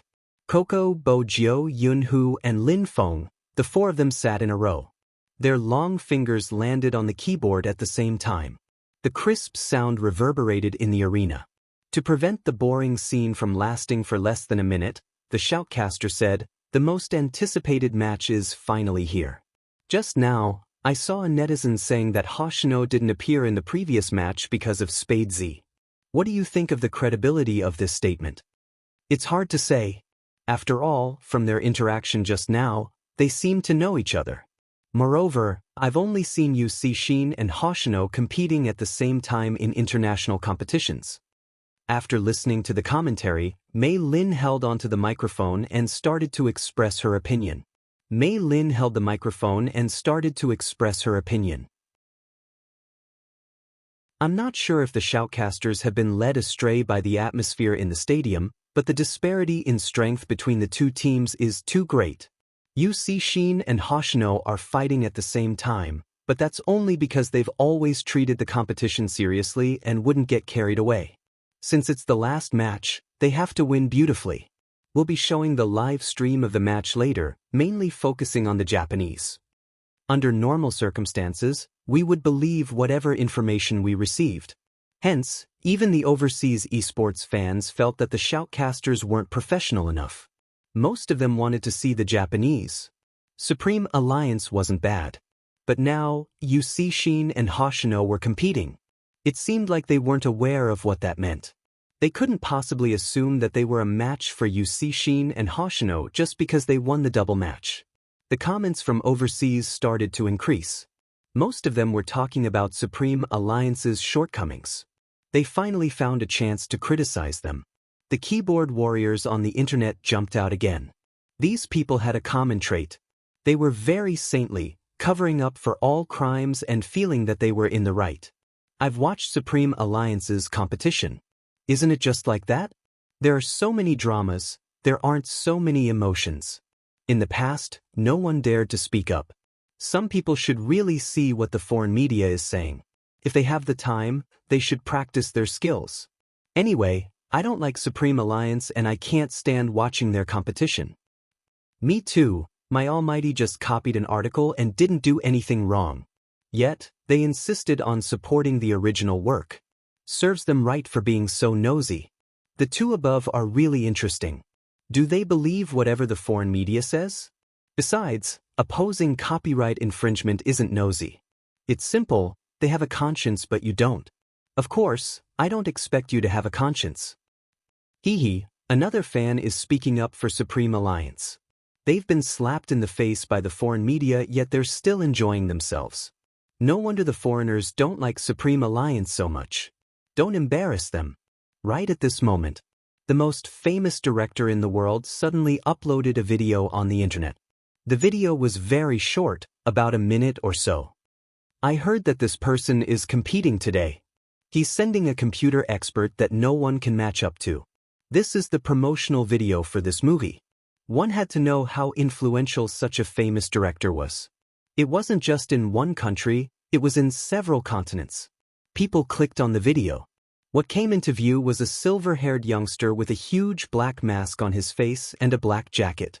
He sat in front of the computer, his fingers moving up.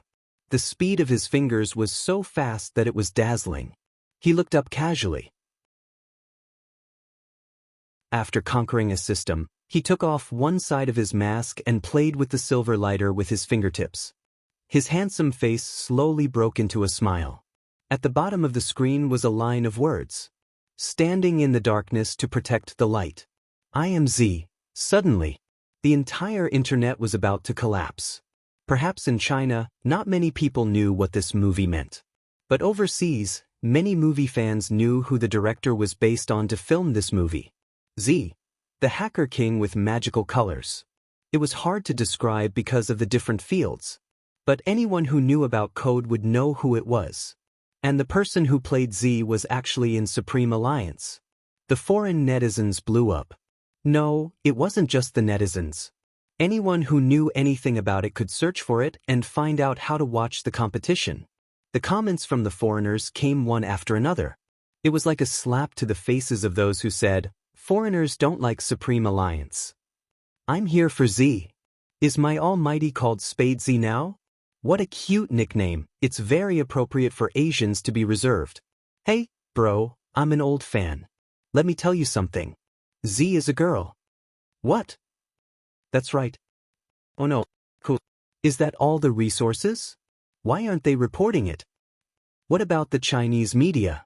Because the external network was flooded. There were too many people who wanted to watch Supreme Alliance's upcoming competition. The supervisor immediately made an overseas call to Mei Lin. From now on, place more cameras on Supreme Alliance. Why? Mei Lin felt that the suggestion was ridiculous. Sir, you should know how many people are waiting to see the Japanese. I don't see any value in separating the cameras to a new team like Supreme Alliance. Mei Lin, I know you like the Japanese and so do I. But most of the time, we have to stand in the middle. Even if there is a deviation, it can't be too much. According to the time difference, the finals should have started. Do your report properly. Chapter 1363. Work hard on your report.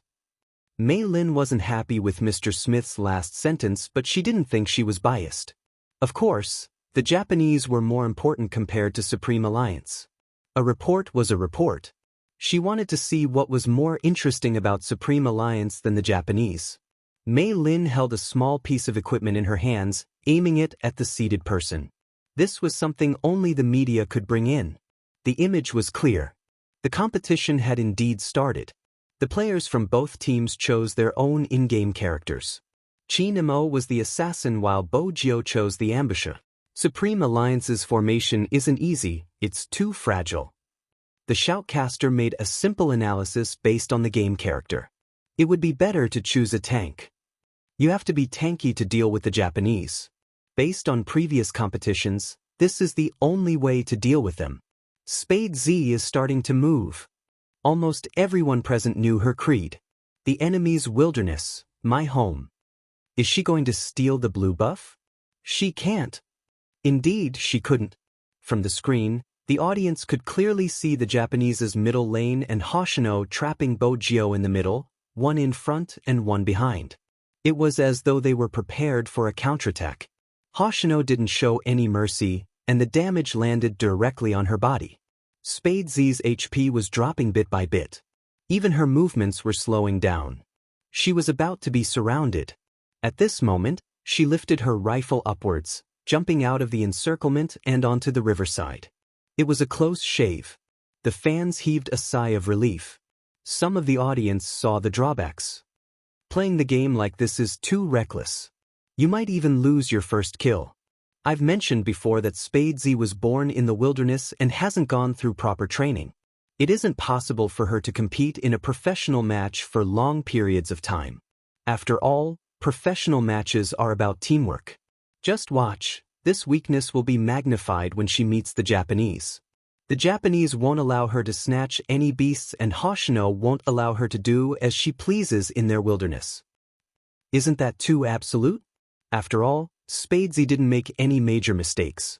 It's true that she didn't make any mistakes, but look at her current economy. It's the lowest in the entire arena. Those who have watched her play should know that no matter what, her economy is always the highest. Only when her economy is high can she deal damage. It's been more than a minute since the start of the match.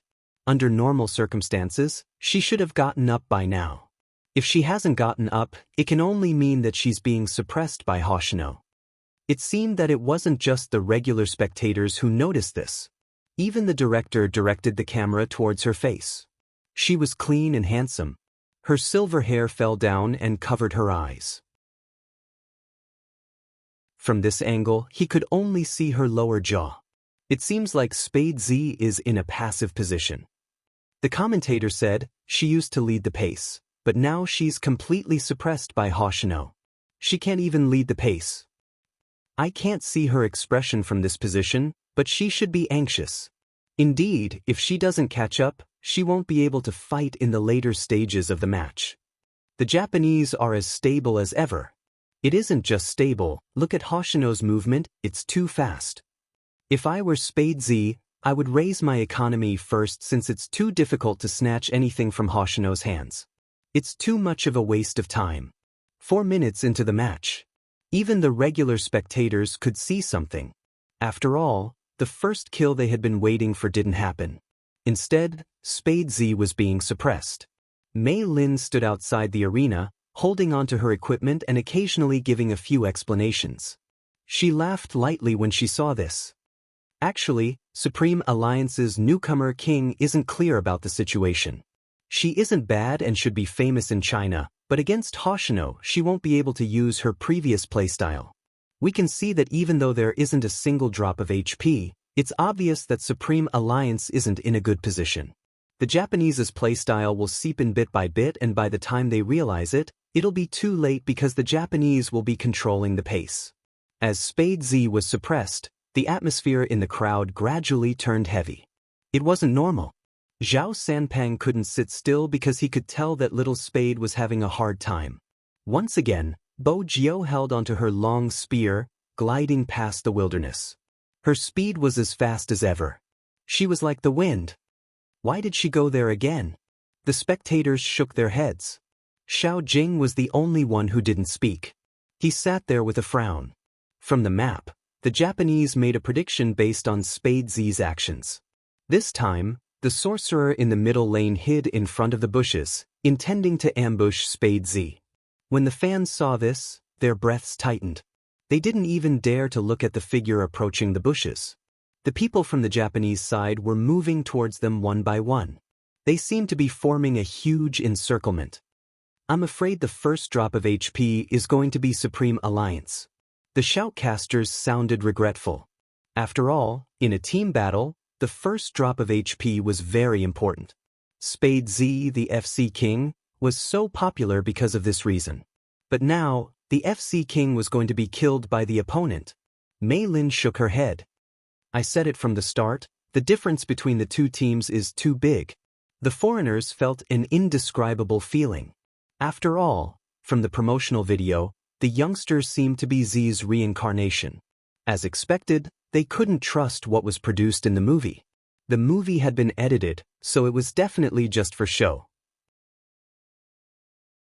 It wasn't difficult to portray an ordinary person as a computer expert in the movie. They weren't disappointed, just a little regretful.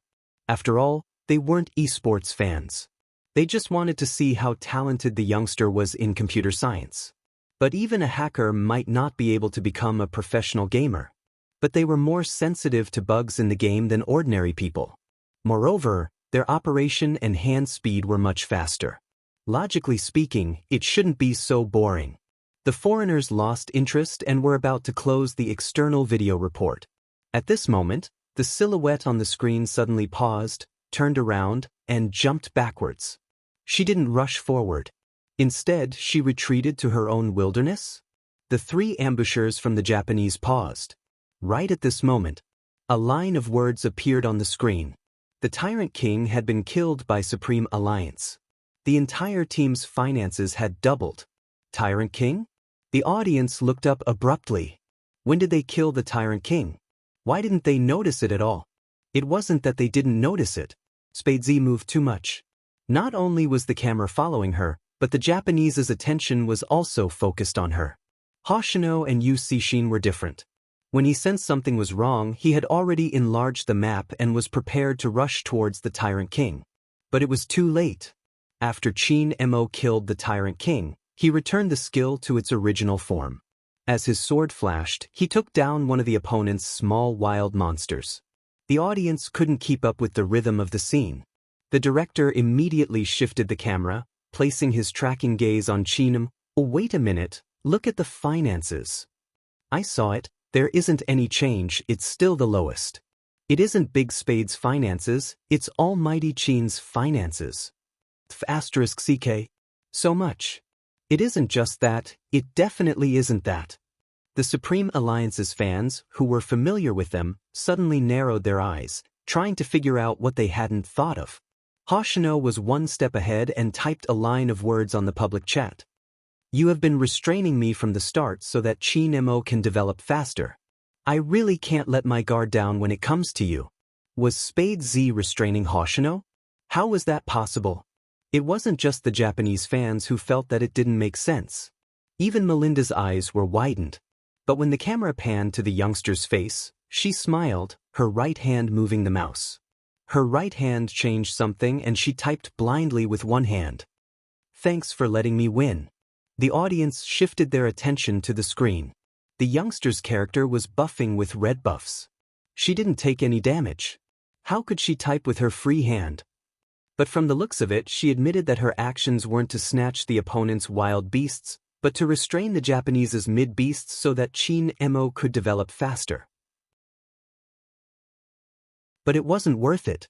Even if Supreme Alliance got the Tyrant King, her finances doubled. F***ck, so this is the deep water pit.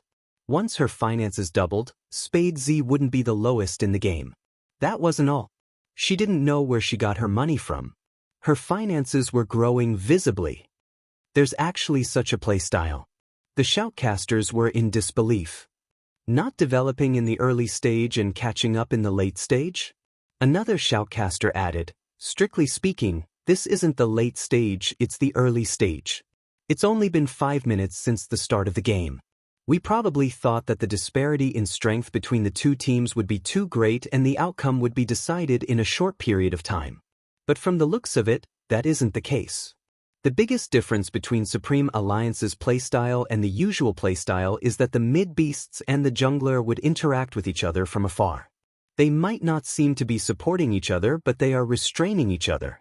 For example, Spade Z's positioning just now, she could have walked through the bushes to hide her tracks.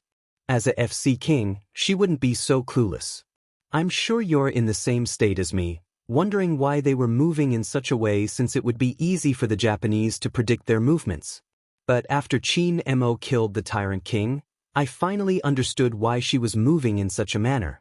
She used herself as bait to attract the Japanese's attention. It was a beautiful diversion. Mei Lin listened to the shoutcaster, feeling that it was nonsense. How could two players be able to work together from the east and west ends of the map? It should be a coincidence. Mei Lin held onto the microphone, smiling at the equipment. It seems like Supreme Alliance's luck isn't bad today. After all, they are competing in their own country. But I believe the same method won't work twice. Indeed. Even the shoutcaster noticed the problem. It is worth mentioning that the moment Spade was about to stop, Hoshino and Yu Cixin had already headed towards the Tyrant King. This means that the method didn't manage to confuse the Japanese. Chi-Nemo was able to successfully kill the Tyrant King due to luck. This time, the Japanese are probably going to show their might. The moment the shoutcaster finished his sentence, the two players who didn't manage to snatch the Tyrant King headed towards Supreme Alliance's wilderness. They took away the blue buff from Supreme Alliance's wilderness in a few moves. Coco glanced at the map. His first reaction was to head over. But to his surprise, the moment he took a step forward, another person appeared on the other side. It was Yu Cixin's command to gather and attack. Coco was trapped in the middle. With such a distance, everyone was far away. Supreme Alliance's middle lane is in danger. The moment this thought flashed through everyone's mind, a heart-shaking sound effect rang in his ears. The first drop of blood. It landed on Yu Cixin's body. On the other hand, Coco fell back to the ground. He had indeed returned to the bottom of the tower, but Hoshino's last hit was too timely. The speed reduction effect caused him to die under Yu Cixin's knife even after he returned to the defense tower. First kill! First kill! The fans at the venue were all exclaiming, "That's insane!" **CK, what kind of positioning was that? He managed to hit it even after returning to the tower? Almighty, almighty, almighty is finally awake, he's not sleeping anymore. Who can resist such amazing coordination? Supreme Alliance is in trouble. They had indeed taken down the Tyrant King, but they had lost a head. That was a loss. Bo Jio deleted the words she had typed and continued heading towards the bottom lane. She was aiming for the creeps on the way. Coco wanted to say something, but Chin Mo was one step ahead. Of him. I don't think you need my guidance. Coco stilled. Help me defend the middle lane, Chin Mo said, holding his long sword as he dashed forward. Remember, the competition has just begun. Coco remained silent. The shoutcaster gave the most professional evaluation. The Japanese have found a breakthrough for Supreme Alliance. You mean Coco in the middle lane?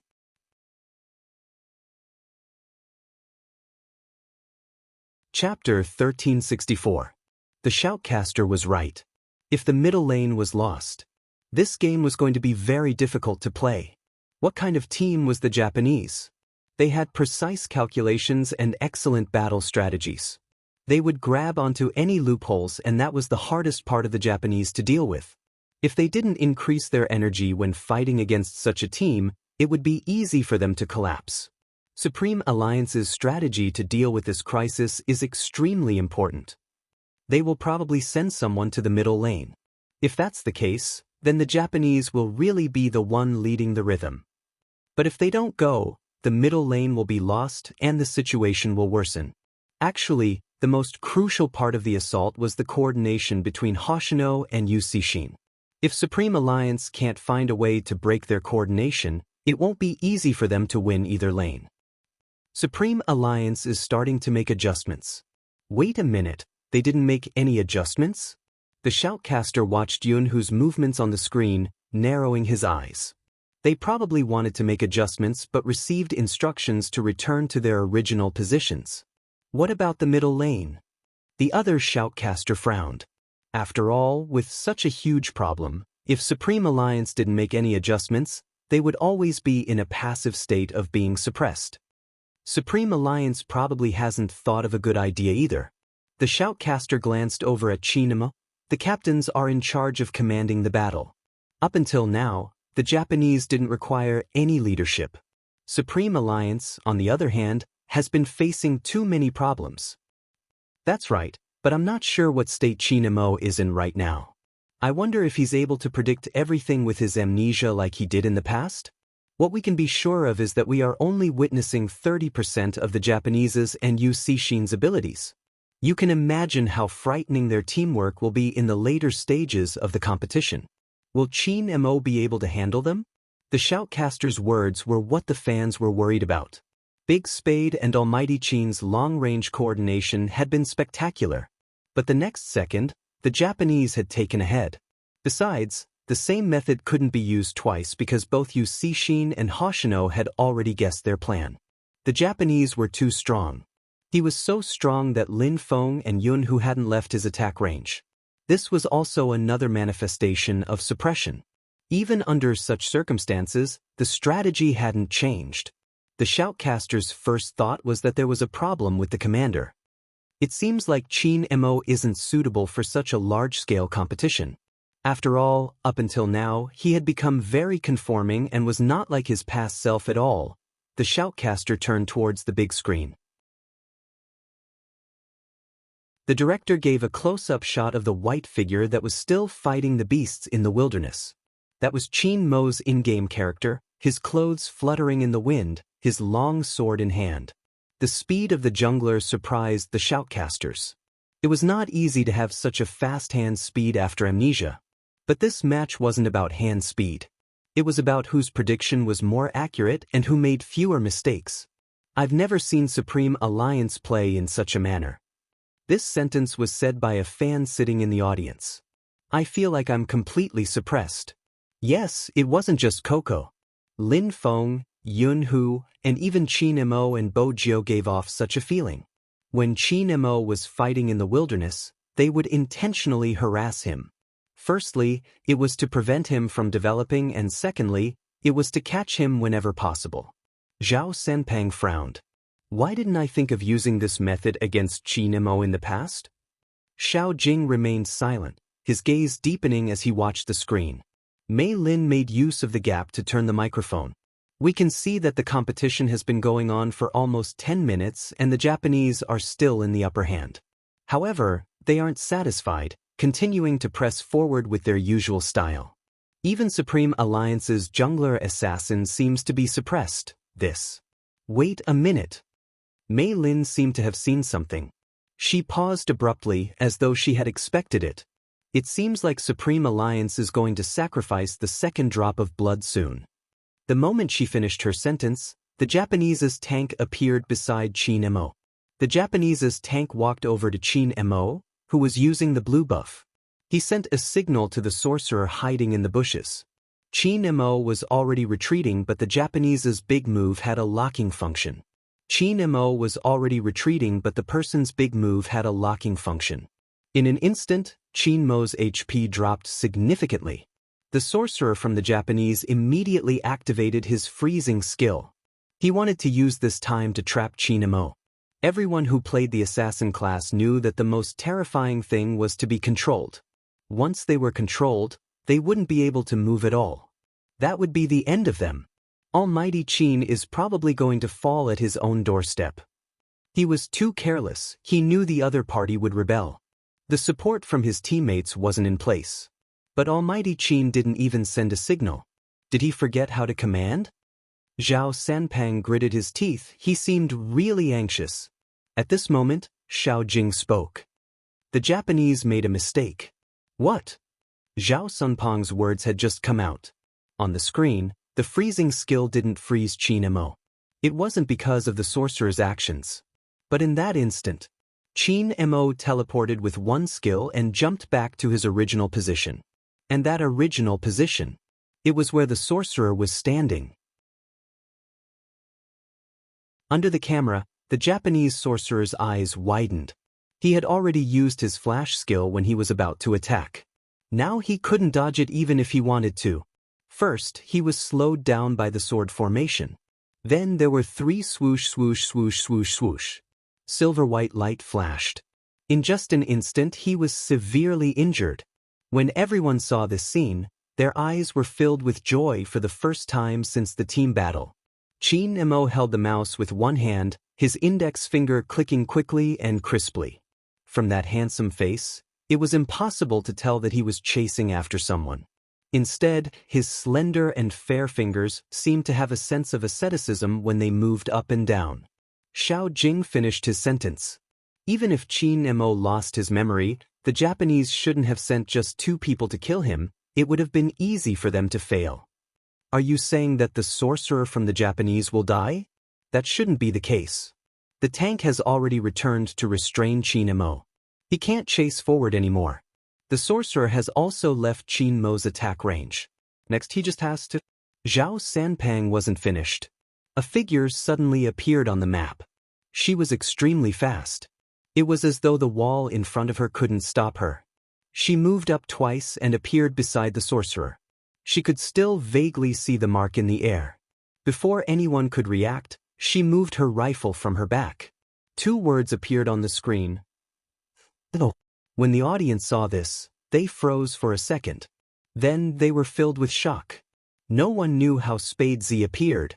The audience only knew one thing. This was Supreme Alliance's first kill. The score was pulled back to a draw. The tank that came with the sorcerer could only run to the center of the defense tower. He glanced at his captain's words again. Just harass, don't attack. He admitted his mistake. It's my fault. After which, he added in annoyance. I thought he didn't notice me. Yu Cixin cleared half of Supreme Alliance's wilderness and smiled. Do you think Qin Mo will be easy to deal with after losing his memory? I told you not to have such thoughts. But it isn't a loss. Hoshino and I have cleared most of their wilderness. The beasts in the wilderness represented money. That wasn't all. The red and blue buffs had speed reduction effects. Assassins used up a lot of mana. Now that Supreme Alliance's wilderness didn't have these things, it meant that Qin Mo would be left behind. However, it was proven. It wasn't that simple, because the Japanese's wilderness had been cleared as well. What's going on? The doll-faced Japanese was confused. The audience was even more confused as to what had happened. The directors seemed to understand what everyone wanted to see. He immediately enlarged the other half of the map that Hoshino and Yu Cixin had seen when they had cleared the Japanese's wilderness.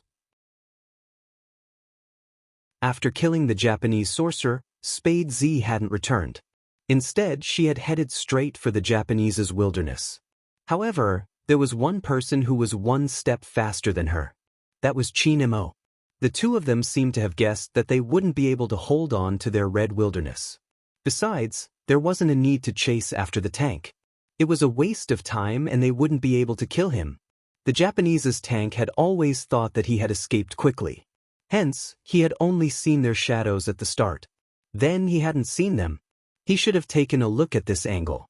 Once he did, he would understand that Qin Mo and Bo Jio's target hadn't been him from the start. Instead, it had been the wilderness on the other side of the wall on his right. The two of them had great teamwork. Everywhere they went, there wasn't a single blade of grass left. Even the line of soldiers had been cut off. They watched as the two figures flew past. Merlin, who was reporting, paused for a moment. It was too fast. That wasn't right. It wasn't just fast. Be it their positioning, judgment, or when they had been clearing the wilderness. The two figures were slender and reckless. They didn't seem to know what fear was. Weren't they afraid? They were going up against the Japanese. Besides, even if they managed to turn the score around, they had been suppressed the entire time.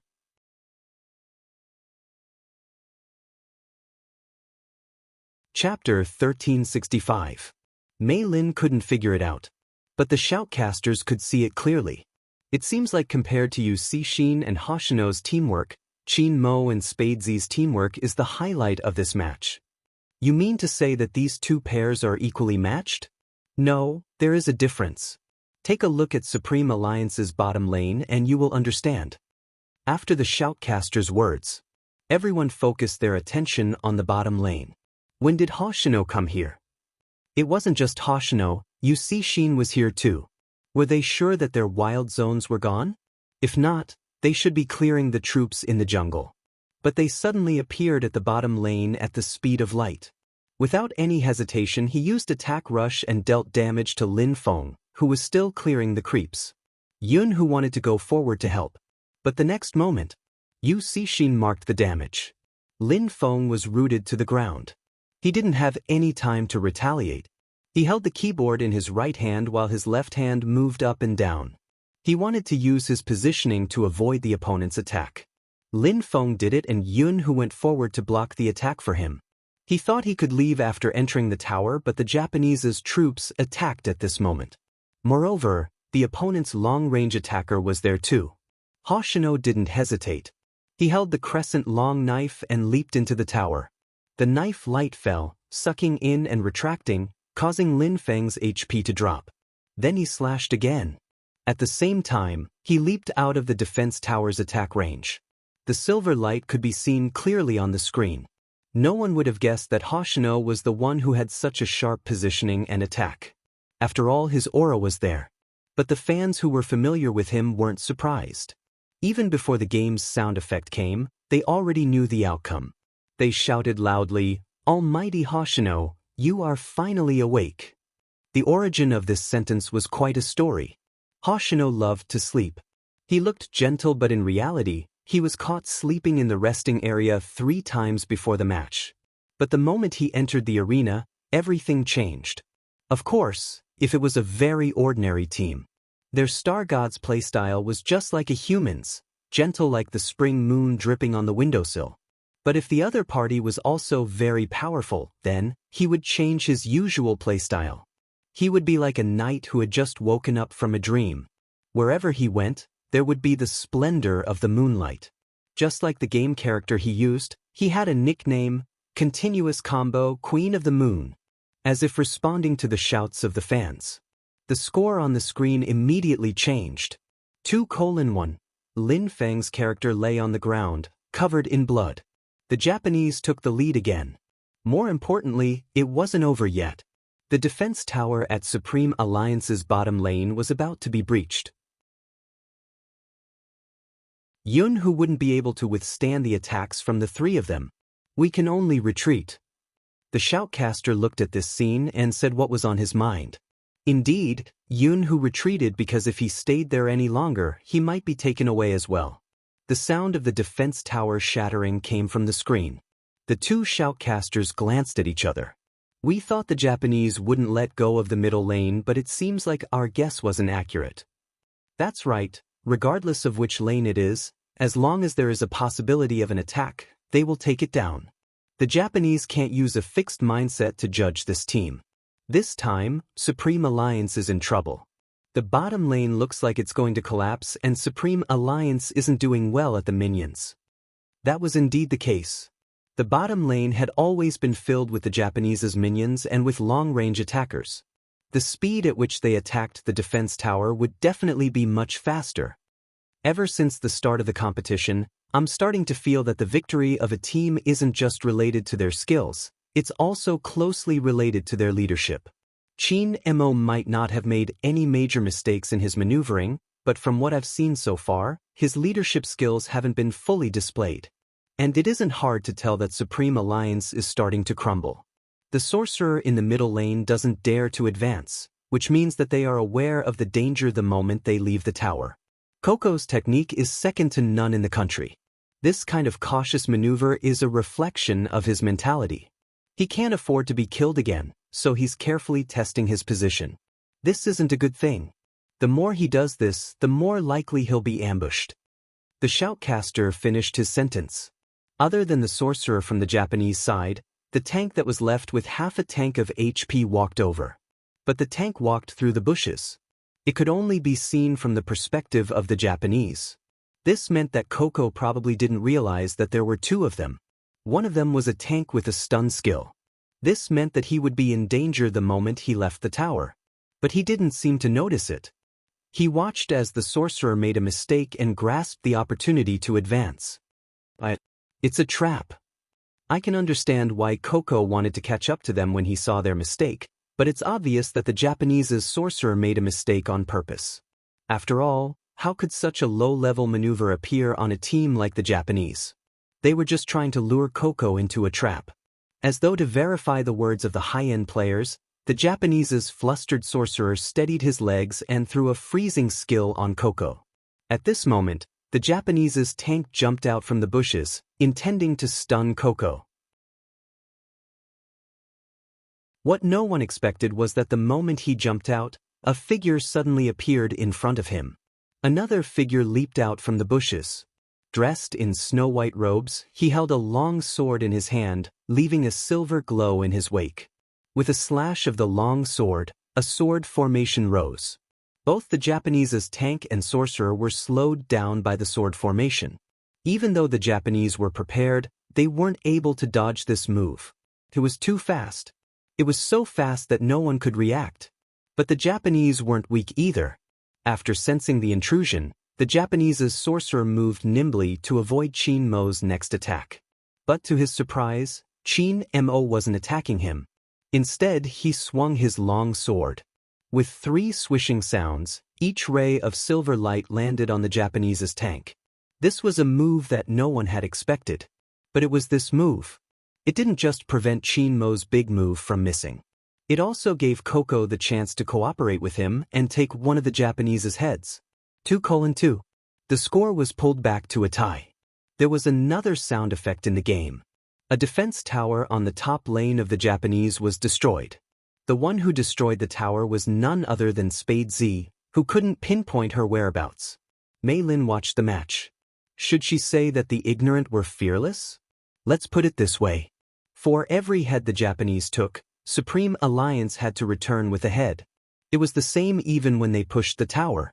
But in this way, they would always be one step behind the Japanese. Mei Lin shook her head, her words filled with sincerity. They are always behind the Japanese to retaliate and are still being led by the Japanese. I hope Supreme Alliance will wake up soon. However, the match is still a little unexpected. According to the following situation, it will be difficult for Supreme Alliance to retaliate. Those who understand the competition should know that even though the teams have the same number of players, Supreme Alliance is clearly weaker in terms of the minions. Moreover, Supreme Alliance's long-range attackers have already died once. The Japanese's attackers are all online and they can take down the tower much faster than Supreme Alliance. That was true. Mei Lin's analysis coincided with what the shoutcaster was going to explain. But since Spade Z was above, Hoshino, who was lying in ambush at the bottom lane, had no choice but to turn and head towards his own jungle. Because of his understanding of Z. After taking down their tower, since she wasn't leading the minions, she was definitely going to kill their jungle. He knew very well how Z carried out the sentence, "Your wilderness is my home," to the end. But some of the audience didn't understand why Hoshino didn't clear the minions. Instead, he headed towards the jungle. When the map of the jungle was zoomed in, the audience finally saw it clearly. Spade Z was clearing the second wave of the Japanese's jungle. The director pulled the camera back to Hoshino. He moved swiftly, the machete in his hand as though it was overflowing with moonlight. He could make it in time. Not only could he make it in time, but he could also trap Spade Z in the jungle. Based on the time, Spade Z should be at half HP by now. However, the next second the audience fell silent. The red buff was still in effect, but that person was nowhere to be seen.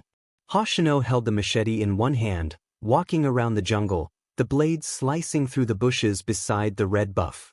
Speaking of which, this was the first time Hoshino was facing Spade Z alone. Everyone in the audience held their breath. They were guessing the outcome of this battle. Time seemed to be stretched, but it hadn't even been 2 seconds. On the screen, Hoshino suddenly moved. His blade didn't touch the bushes beside the red buff. Instead, he skimmed towards the river. He managed to find me even though I hid like that. Bojio curved her thin lips and leaped to the left. It seems like it's difficult to deal with someone who knows me so well. Hoshino smiled, the sharp blade in his hand and the loving smile on his face forming a stark contrast. I didn't notice it at the start because it's you. I had to think twice. The audience had never seen such a battle. How could they still have the mood to chat at such a crucial moment? Besides, they were clearly enemies.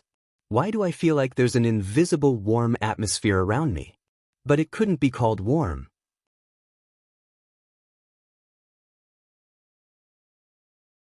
Chapter 1366. It was on the big screen. The audience watched as the machete was about to hit Bojio. They held their breaths. However, at this moment, Bojio flicked her long spear back. She was one step ahead of Hoshino and returned to her original position. Her speed was so fast that everyone froze. Hoshino's machete missed.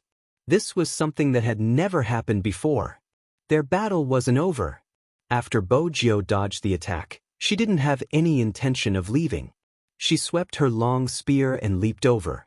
The damage was off the charts. Hoshino moved his mouse and dodged to the right, returning with a machete. Whether it was his positioning or speed, he had amazed the crowd time and time again. Because the two people are too fast. The screen was left with the silver sparks from the collision of the machete and the long spear. Looking at that face, it was handsome in a different style. The camera zoomed in. Hoshino's fingers were moving so fast that it was almost an afterimage. Almost all the shoutcasters froze for a moment as they watched. 3 seconds later, they remembered that they were supposed to explain. But even though they remembered, they were still in a dilemma as to how to explain it. Because the moment one movement was over, another movement followed. They had to slow down the video to explain. It hadn't even been 20 seconds. The movements and positioning of those two players were much more detailed than their explanations of an ordinary team battle. Moreover, there were many skillful movements that the audience wouldn't be able to understand. There were too many things. Even after watching this battle, they wanted to exclaim, "That movement was so cool." So there was such a thought behind it. The high-level players who were watching the live stream saw this scene and muttered to themselves, "They've been predicting the entire time, and it's God-level prediction. These two people are a little too scary."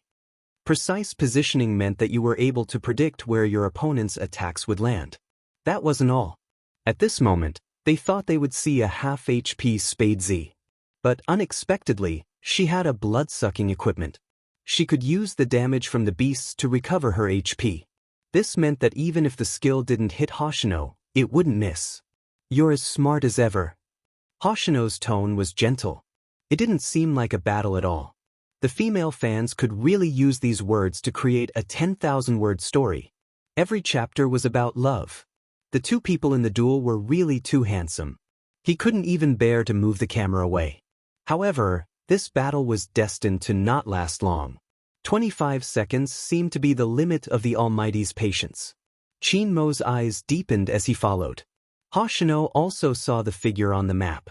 He sheathed his machete and took a step back. He hid in the bushes but did not leave. Seeing this, a light flashed across Xiao Jing's eyes. It's starting. What? Zhao Sanpang was still dizzy. In reality, only those who understood the exchange between Hoshino and Bojio would be confused. Ordinary players, on the other hand, could only see his speed. For a professional like Zhao Sanpang, he had seen a lot of things. In the past 20 seconds, his eyes were about to drip eye drops. How did the two of them do it? It was fine if there was a non-human. Why were there so many non-humans? Most importantly, both of their faces were better looking than his.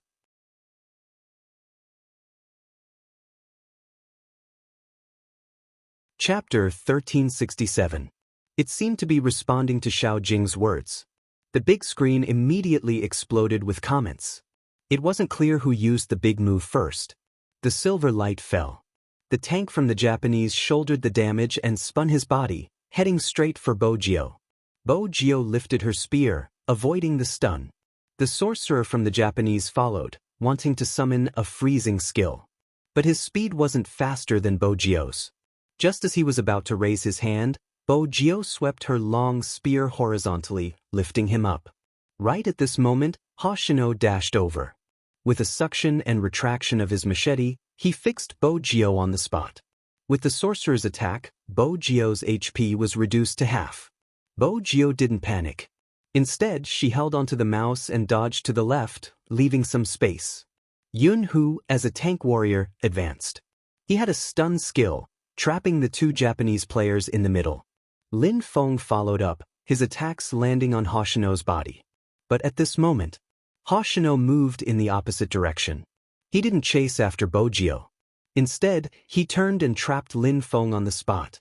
Lin Feng was a long-range attacker and was most afraid of being attacked by an assassin at close range. Before he could say, F***C, Hoshino's machete was already on his body. Lin Feng moved his finger and used Extreme Flash to avoid the danger of being stuck to him. But even so, he was left with low HP. Without a long-range attacker, they wouldn't be able to win this team battle.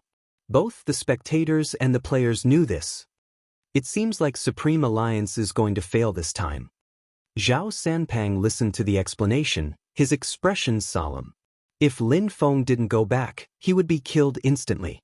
If he went back, Yun-Hu wouldn't be able to be saved. Even if Coco was around, his finances were the lowest and the damage wouldn't be enough. Just as he was hesitating, a voice entered his ears. He heard a voice say, "Go." Lin Feng didn't hesitate, retreating back to the tower. When the Japanese saw this, they focused all their damage on Yun-Hu. Just as his HP was about to drop, a white figure darted over. A white silhouette dashed in and set up an electric formation, slowing down the speed of the three Japanese. This allowed Yun-Hu to walk back successfully. Things weren't going to be that simple.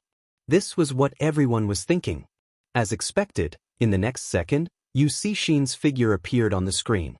He waved his mouse and darted towards Yun-Hu, who had low HP. The music started playing. When the audience regained their senses, Yun-Hu was already lying on the grass. However, it was not over yet. Yes, Yu Cixin didn't stop. He sprinted towards Lin Feng with no intention of stopping. Right at this moment, Qin Mo used his second skill to shift. The direction of his shift was just enough to block Yu Cixin's attack. Was this a prediction or a coincidence? People couldn't understand what was happening. But what he could understand was that Yu Cixin's lips curled up as though he had already expected his return. Lin Feng didn't attack again. Instead, his figure blurred as he struck the ruler. Fight a ruler? But that was obviously impossible. In the next second, people knew why he did that. At this moment, Yu Cixin seemed to have eyes at the back of his head. He knew Bo Jiu was about to throw her spear over. After pulling aggro and luring it out, it could deal earthquake-like damage. Of course, they had to bear this pain together.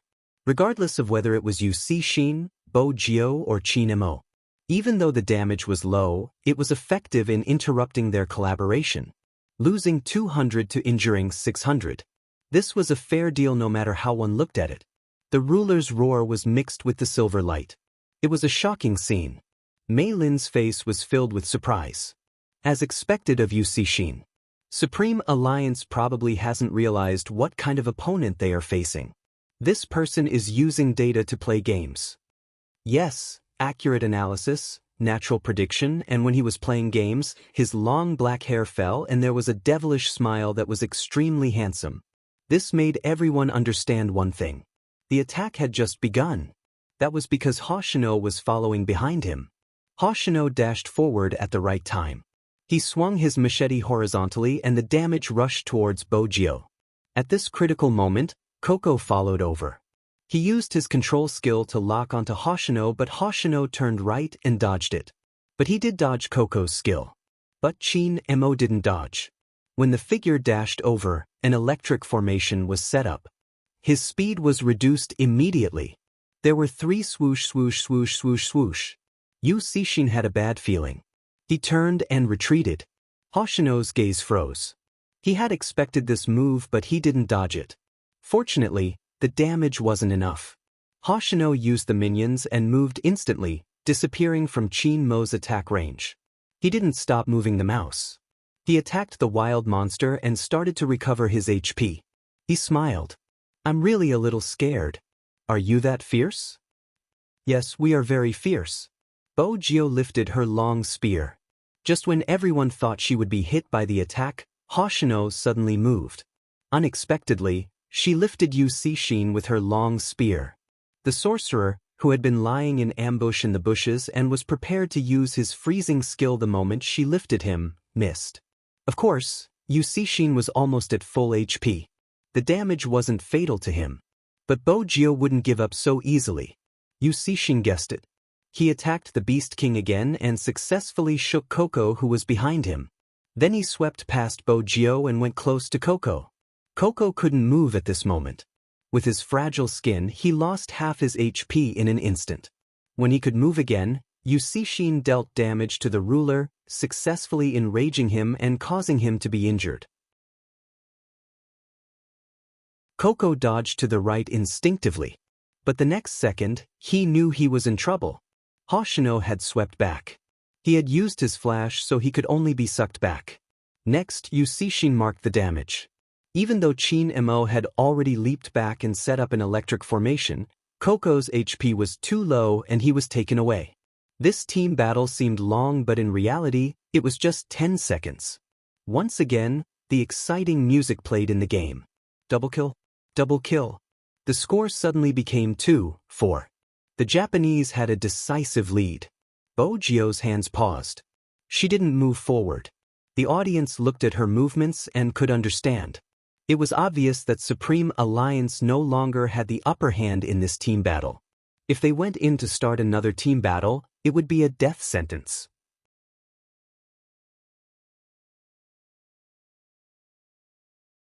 Chapter 1368. This was the first true team battle since the start of the match. Supreme Alliance still lost. And that wasn't all. The eyes of the high-level players lit up when they saw this scene. Some of them touched their chins. This method seems familiar. One of Qin Mo's best moves. The shoutcaster took the microphone at the right time, his tone filled with amazement. Another shoutcaster analyzed. I'm sure everyone remembers that he used this move back then. He roamed around the 3 of them, hitting the Beast King to recover his HP. He made use of the damage caused by the Beast King to calculate the dizziness caused by the Beast King's roar and successfully turn the tables in a 1v3 situation to kill the opponent. I always thought that only Almighty Qin could do such a move. Of course, there have been people who have used it to turn the tide of a match, but most of them were in 1v1 situations. For example, Supreme Alliance's newcomer, Shui Yao Yao, was able to do this, which is considered a high level of foresight. But if it was used in a team battle, it wouldn't just be a matter of foresight, it would require extremely precise calculations. Back then, there were people who tested it, and many people wanted to learn Qin Mo's move and use it in a team battle. Unfortunately, when you actually play the game, you will understand that it isn't that simple. Otherwise, when you attack the Beast King, you might not be able to calculate it well, and after pulling the aggro, the Beast King's attacks will all hit you. You can imagine how terrible the outcome would be. That's why until now, in so many large-scale competitions, no one has used this move in a team battle. That's right. Even Qin Mo hasn't been able to fight like this because of his wrist injury. I didn't expect to see such a scene from Yu Cixin today. The shoutcaster's voice was filled with uncertainty, which means that Yu Cixin is using this method to tell Qin Mo that he can replicate his moves with 100% accuracy. If that's the case, things aren't looking good for Supreme Alliance. The shoutcaster's last sentence was clear. After all, Qin Mo's move had been countered by the opponent. How were Supreme Alliance going to fight in the following matches? This was fatal for Supreme Alliance. The audience wasn't stupid. Even though they hadn't been able to see the movements clearly due to the fast speed, they didn't understand the theory behind it. But after the shoutcaster's explanation, they understood completely. The anxiety in their eyes revealed all their emotions. It wasn't just them. Even Feng Yi, who was standing in the resting area, tightened his grip on his phone. Shui Yaoyao's face was pale. She had specially practiced this kind of move, so she knew very well what kind of strength it took to replicate it. Zhao Sanpang didn't waste any more words, his expression solemn.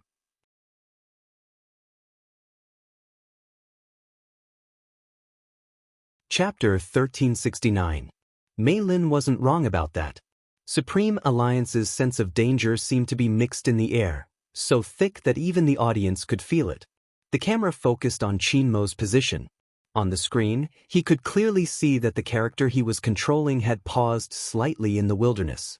Such a pause had never happened in Qin Mo's previous matches. The fans were starting to worry. The shoutcaster sighed. The impact of amnesia isn't small. However, if they were to face a player like Yu Cixin, regardless of whether Qin Mo lost his memory, the chances of Supreme Alliance winning wouldn't be high. Supreme Alliance's wilderness has been cleared. This speed seems to be Spade Z's style. The Japanese have already started flying. What Supreme Alliance does next is the crux of this match. Honestly, this is the first time I'm commentating on such a competition. The actions of both teams are always unexpected. As a commentator, I'm just like the audience, anticipating an unexpected surprise from both teams. But Supreme Alliance is indeed in danger. Indeed, it isn't just because Qin Mo is suppressed. Coco has died 3 times. If he dies again, according to the rules of the team battle, he won't be able to compete anymore. Coco doesn't look too good right now. Indeed, Coco's playing style was much more restrained than at the start. The Japanese had the intention to destroy the tower, the 5 of them attacking the middle lane. Another Supreme Alliance defense tower was destroyed. That wasn't all. The news of the Tyrant King's death spread. The Japanese's finances had doubled. Hoshino held a machete in one hand, piercing through the wall. With a blue and red buff on him, his finances were the highest. This was undoubtedly one disaster after another for Supreme Alliance. It seems like the competition is ending.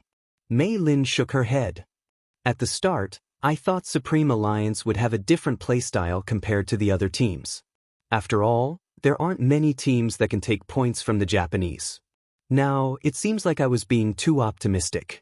Hoshino has completely risen and Supreme Alliance won't have a chance to make a comeback. But from this match, we can see that Supreme Alliance has 2 good players.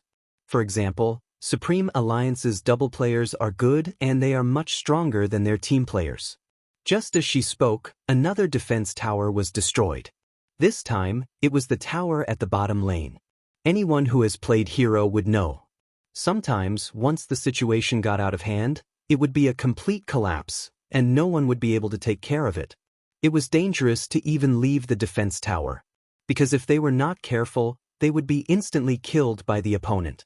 However, if they just stayed at the bottom of the tower, they would lose all opportunities, including turning the tables, even if he was unwilling to admit it.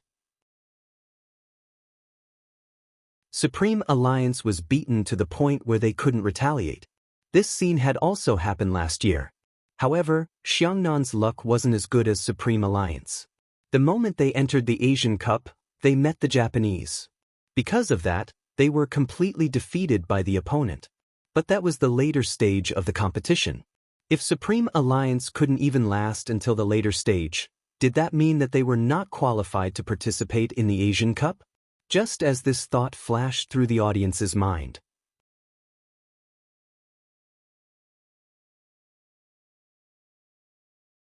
Chapter 1370. Suddenly, someone stood up from the audience. His figure and aura were too outstanding. In an instant, he attracted a lot of attention. Almighty Xiao, is he here to watch the competition? There's no way Xiangnan wouldn't be here for such a competition. That's true, but judging from Almighty Xiao's expression, he must be thinking that Supreme Alliance has lost and is leaving. Honestly, there's no way to retaliate, it's such a pity. The discussion grew louder. But Xiao Jing didn't look at them, instead, his gaze was on Qin Emo. While Qin Emo was drinking his water, he suddenly asked, Qin Emo, is Supreme Alliance going to play the Asian Cup like this? This was the first time Xiao Jing said such a thing. Regardless of whether it was a competition or an interview, Captain Xiao had always been a man of few words. The moment he spoke, Watanabe, who was seated in the Japanese's resting area, turned towards him. The shoutcasters and committee members focused their attention as well. Under normal circumstances, as long as it didn't affect the competition, they wouldn't interfere. They just hadn't expected it. The director was smart, knowing this was a highlight, hence, he shifted the camera to Qin Mo's face. At this moment, the audience only had one thought. The almighty Qin was still in the mood to drink water. The competition was already so intense. Why was his drinking posture still so handsome? Even his slender fingers seemed to be emitting light. They really wanted to lick the screen. The director turned the camera over to see Qin Mo's reaction. Unexpectedly, Qin Mo arched a brow, placing the bottle of water down. His right hand gripped the mouse once more, his expression indifferent. MH? What did he mean by MH? Zhao Sanpang wanted to roar like the Beast King. In the past, he had always felt that Qin Mo was incomparably annoying. How could he still be like this after losing his memory? Wait a minute. This guy, could it be? Could it be? Zhao Sanpang's eyes widened, he sat down, caressing his chin with his fingers. Captain, I think Qin Mo is up to no good, do you think so too? Xiao Jing glanced at him, not beating around the bush, he simply said what he wanted to say. Qin Mo has recovered his memory. He's definitely recovered. That yes of his is almost on par with the sun. He was like that when he was competing with us. Zhao Sanpang said through gritted teeth. Goddess Luo cupped her face, looking like a love-struck fool. She only had eyes for Bojio. I think my almighty is the one holding back his naughtiness. Zhao Sanpang simply didn't want to bother with the fact that girls always looked at people's faces. There is itself to look at the figure. Who could be more muscular than him? He really didn't know how to appreciate. No one knew Qin Mo better than the three of them. However, in the eyes of many, the outcome of this match had already been decided. Supreme Alliance was just struggling. It was only a matter of time before they lost this match.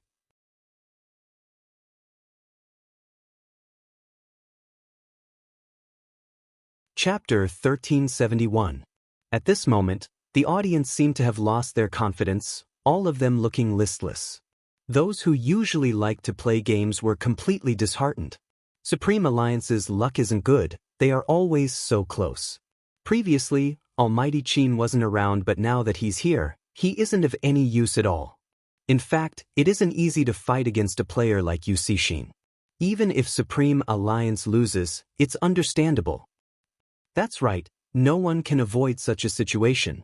Besides, they still have Hoshino, the godly jungle assassin. Now that Hoshino is here, it will be easier to kill Coco.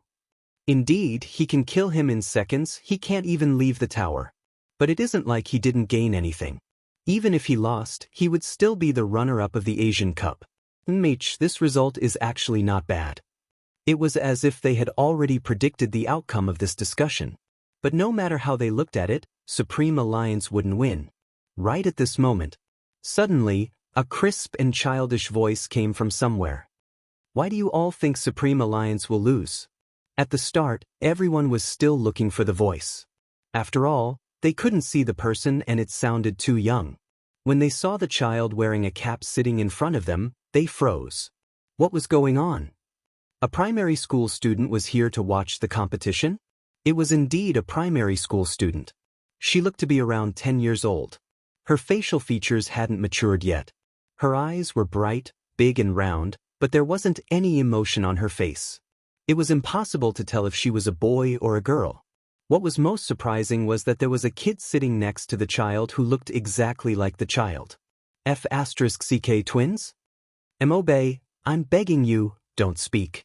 If mom and dad find out that I brought you to such a place, they won't give me any pocket money next time. Do you know how important pocket money is at my age? I'll need it to get a wife in the future. The two kids were rather amusing. At such a young age, they were already thinking about getting a wife. Unfortunately, as the elder brother, he couldn't control the other one. Haven't you noticed something? The child in the baseball cap glanced up. She wasn't old, but she had a maturity that didn't belong to her age. Almighty Z has disappeared from the Japanese's view for too long. Do you know what this means to an ace assassin? Everyone's interest was piqued. They felt that this child was indeed interesting and thought that he was teasing them. What does it mean? Master. The child's lips curved upwards. He looked rather handsome. Almighty Z's wilderness isn't for nothing. Hearing this, everyone laughed. How can you fight the Beast King at a time like this? The Japanese's economy is too high. If you go out alone, you'll definitely be killed. It's so dangerous. Before he could finish saying the word, dangerous, a familiar dub came from the center of the arena. Along with the roar of a beast, it entered everyone's ears. The Master Buff has been eliminated by Spade Z. Everyone was taken aback. What followed was an uproar of excitement. Even Melinda didn't seem to expect this. She suddenly stopped broadcasting and looked at the big screen behind her. Spade Z killed him? It wasn't the Japanese who took it.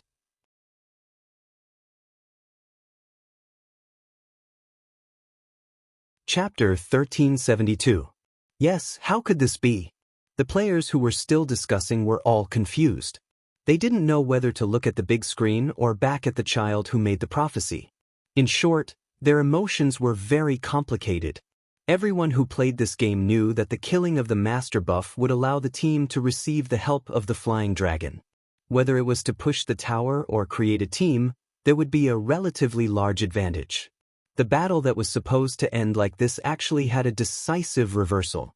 Mei Lin, who had just said that Supreme Alliance would never make a comeback, felt as though she had been slapped in the face. At this time, the foreign friends sighed with the audience and kept typing on the internet, "Cool." That enthusiasm was really hard to resist. That's amazing, I didn't expect such a reversal. What do you know, this is the strategy that the Chinese speak of, bang bang da. Because the first part was all English, the last sentence that popped out was a typo, which amused the group of foreign students.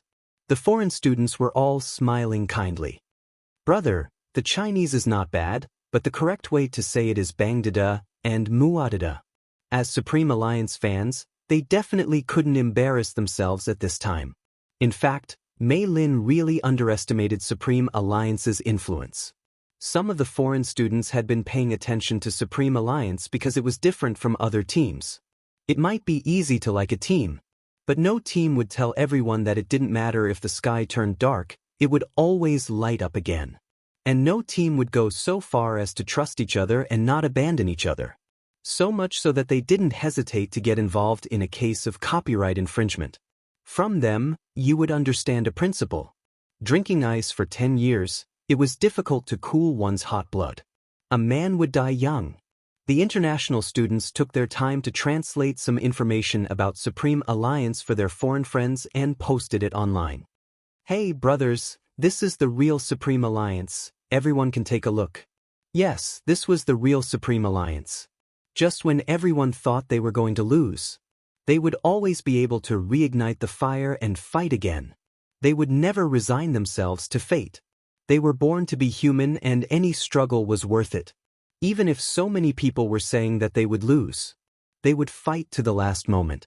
Now, whether it was overseas or in China, there would always be some people criticizing the Chinese for being bad here and there.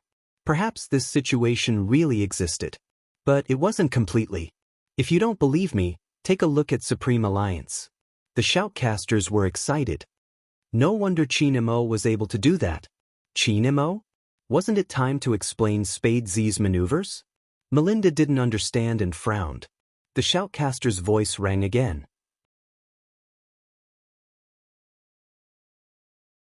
He has been circling the bottom lane in order to attract the Japanese's firepower. Hoshino must have reacted and wanted to head over to the Beast King's side. Qin Mo set up an electric formation and flashed back. It wasn't a mistake, it was to buy time. When Zhao Sanpang heard this, he slapped his forehead and muttered to himself, "Sinister, too sinister." He acted as though he was about to lose and was still drinking water. In reality, he had already thought of a plan. Qin Mo is really, just when people thought it was over.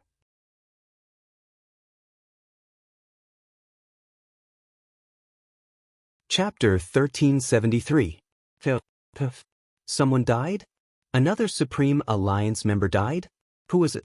The first thing they did was to look for Supreme Alliance's position on the map. But they realized that everyone had returned to the defense tower. No one died. Wait a minute. The person who died wasn't someone from Supreme Alliance. The person who died was someone from the Japanese. That was even more unbelievable. How could it be? Mei Lin didn't even bother to take the microphone. No one knew what had happened. The director quickly switched to the replay mode. That was when the audience saw it clearly. The angle that Qin Mo flashed back to was right behind the sorcerer. Even if the sorcerer saw it, he wouldn't be able to react in time. After all, sorcerers were naturally slower than assassins. Moreover, he had already used the flash, so he wouldn't be able to dodge Qin Mo's big move. On the screen, the flower of the sword fell with a silver light.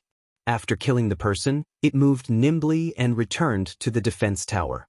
It only took an instant to complete this action. Therefore, even the audience at that point of view did not see such a scene. Because most of their attention was on Hoshino. Even the Japanese's gazes were focused on the same spot. It was as though the more they guarded against the other party, the more they couldn't predict what the other party would do. Yu Cixin had thought of it, but the distance was too far. When he arrived, Qin Mo had already entered the defense tower. They watched the process of killing the person. The audience's eyes widened. It was as though he had charged into the crowd. At first, they thought it was a technical error. But when they heard that the Beast King had been killed by Spade Z, they realized that Qin Mo hadn't made a technical error. He had been stalling for time. But no one had told them that Qin Mo's ultimate goal was to kill. If they had to describe it, he was like a swordsman who came and went without a trace. They had thought that he would be killed instantly when he entered the crowd. Unexpectedly, not only did that not happen, he even took the head of the other party. What kind of godly operation was it to be able to do that? But it was precisely because Qin Mo's landing point was too coincidental. Some people also felt that there was an overstatement of luck in this. For example, Mei Lin. After all, she had been watching the competition. From her point of view, even though the captain of Supreme Alliance wasn't bad, he was still lacking compared to Hoshino or Yu Cixin. How could he kill the Japanese? Mei Lin was shocked before she picked up the microphone. Everyone saw what happened just now. I believe the Japanese won't give Supreme Alliance any more chances. After all, they have to avoid such coincidences. Coincidence? The foreigners were a little confused. However, it was indeed too much of a coincidence. Let's wait and see. However, whether it was Melinda or some of the audience who did not understand the situation, They had all overlooked one point. Qin Emo didn't just take away a head. Supreme Alliance's sorcerer died twice. With a sweep of his long sword, the Japanese sorcerer died twice. The score became 3-4. Yusishin paused for a moment and suddenly smiled. Hoshino, it seems like your method of making people jealous is working. Hoshino still looked gentle. Indeed, but I forgot something. When someone gets jealous, he seems to be harder to deal with. There was no need to specify who he was referring to. An hour had already passed since the start of the match. But in terms of the number of kills, there was only a difference of one head between the two teams. Even Coco, who was standing in the middle lane, seemed to be playing better. The Japanese tried to ambush him in the bushes twice, but they didn't manage to do so. The next match. It seemed to have entered a tug of war. The cleared troops pushed the tower. Supreme Alliance had the Flying Dragon, which could make up for the lack of defense towers. It also broke the Japanese's momentum. They had no choice but to clear the troops first. After all, this was a tower-pushing game. The final victory was still based on the destruction of the city. Of course, the situation wouldn't continue like this. If a sorcerer was killed, it would be too easy to imprison the Japanese. When the Japanese killed again, it happened at the bottom lane. Lin Feng was still holding the sniper cannon and rolling to attack the tower. He was always on guard against someone sneaking up on him from behind. He didn't expect the other party to never think about stealing. The tank came over. Yusishin gave him a marking damage. Before Yun who could protect him, Hoshino appeared. The moment Hoshino appeared, his extremely sticky crescent scimitar, once it hit the body, it would be very difficult to escape. Soon, the score on the screen changed from 3-4. It became 3-5. Yusishin didn't even intend to let Yunhu go. He leaped over the tower with the tank.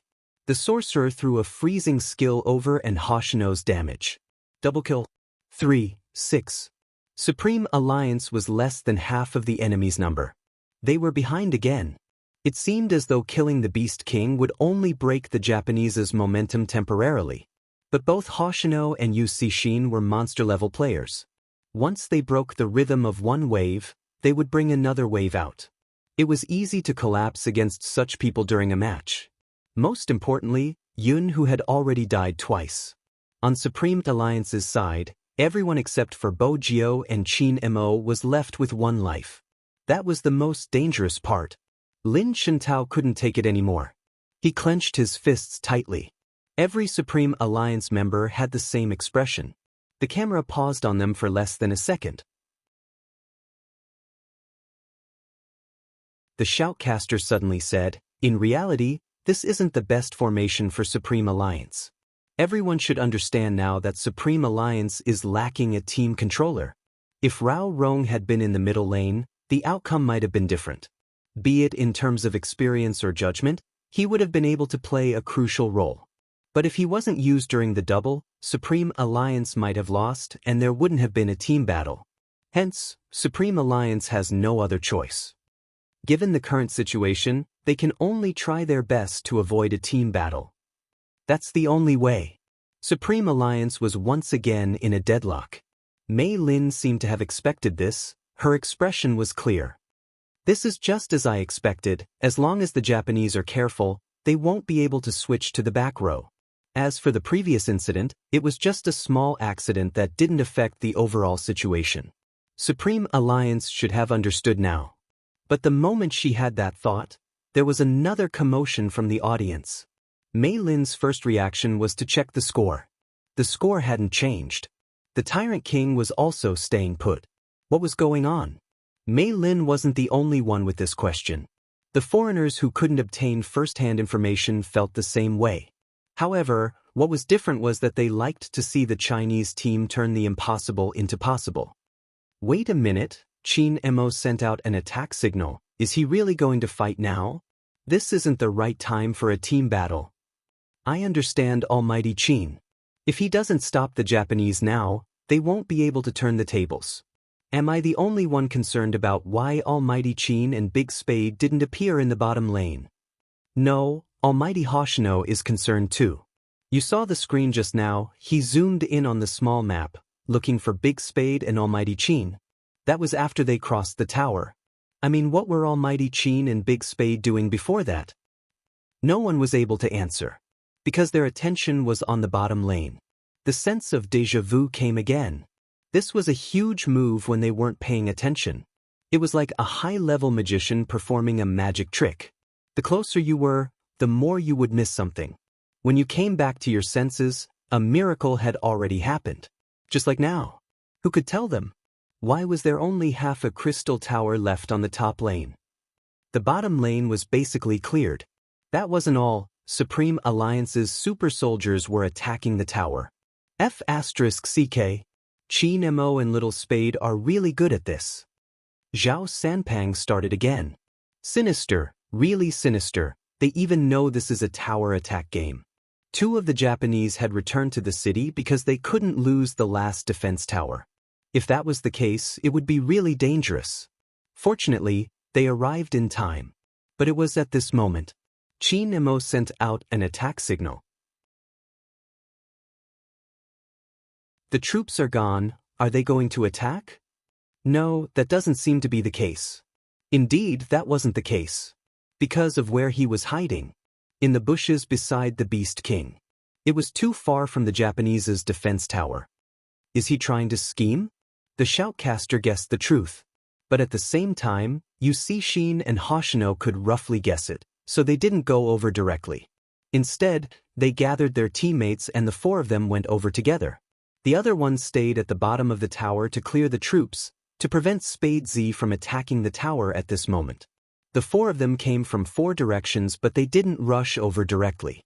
Instead, they formed a circle, exuding a faint sense of nervousness as though a battle was about to begin. And Qin Mo was hiding in the middle of the 4 of them. According to the map, they were already surrounded by the Japanese. No matter how good his skills were, it would be hard for him to escape under such circumstances. The fans were worried. As the tanks came down from the top lane, they got closer and closer. The more they panicked, the more they panicked. They wanted Qin Mo to leave quickly. Unfortunately, even if they said that, their voices couldn't reach Qin Mo's ears.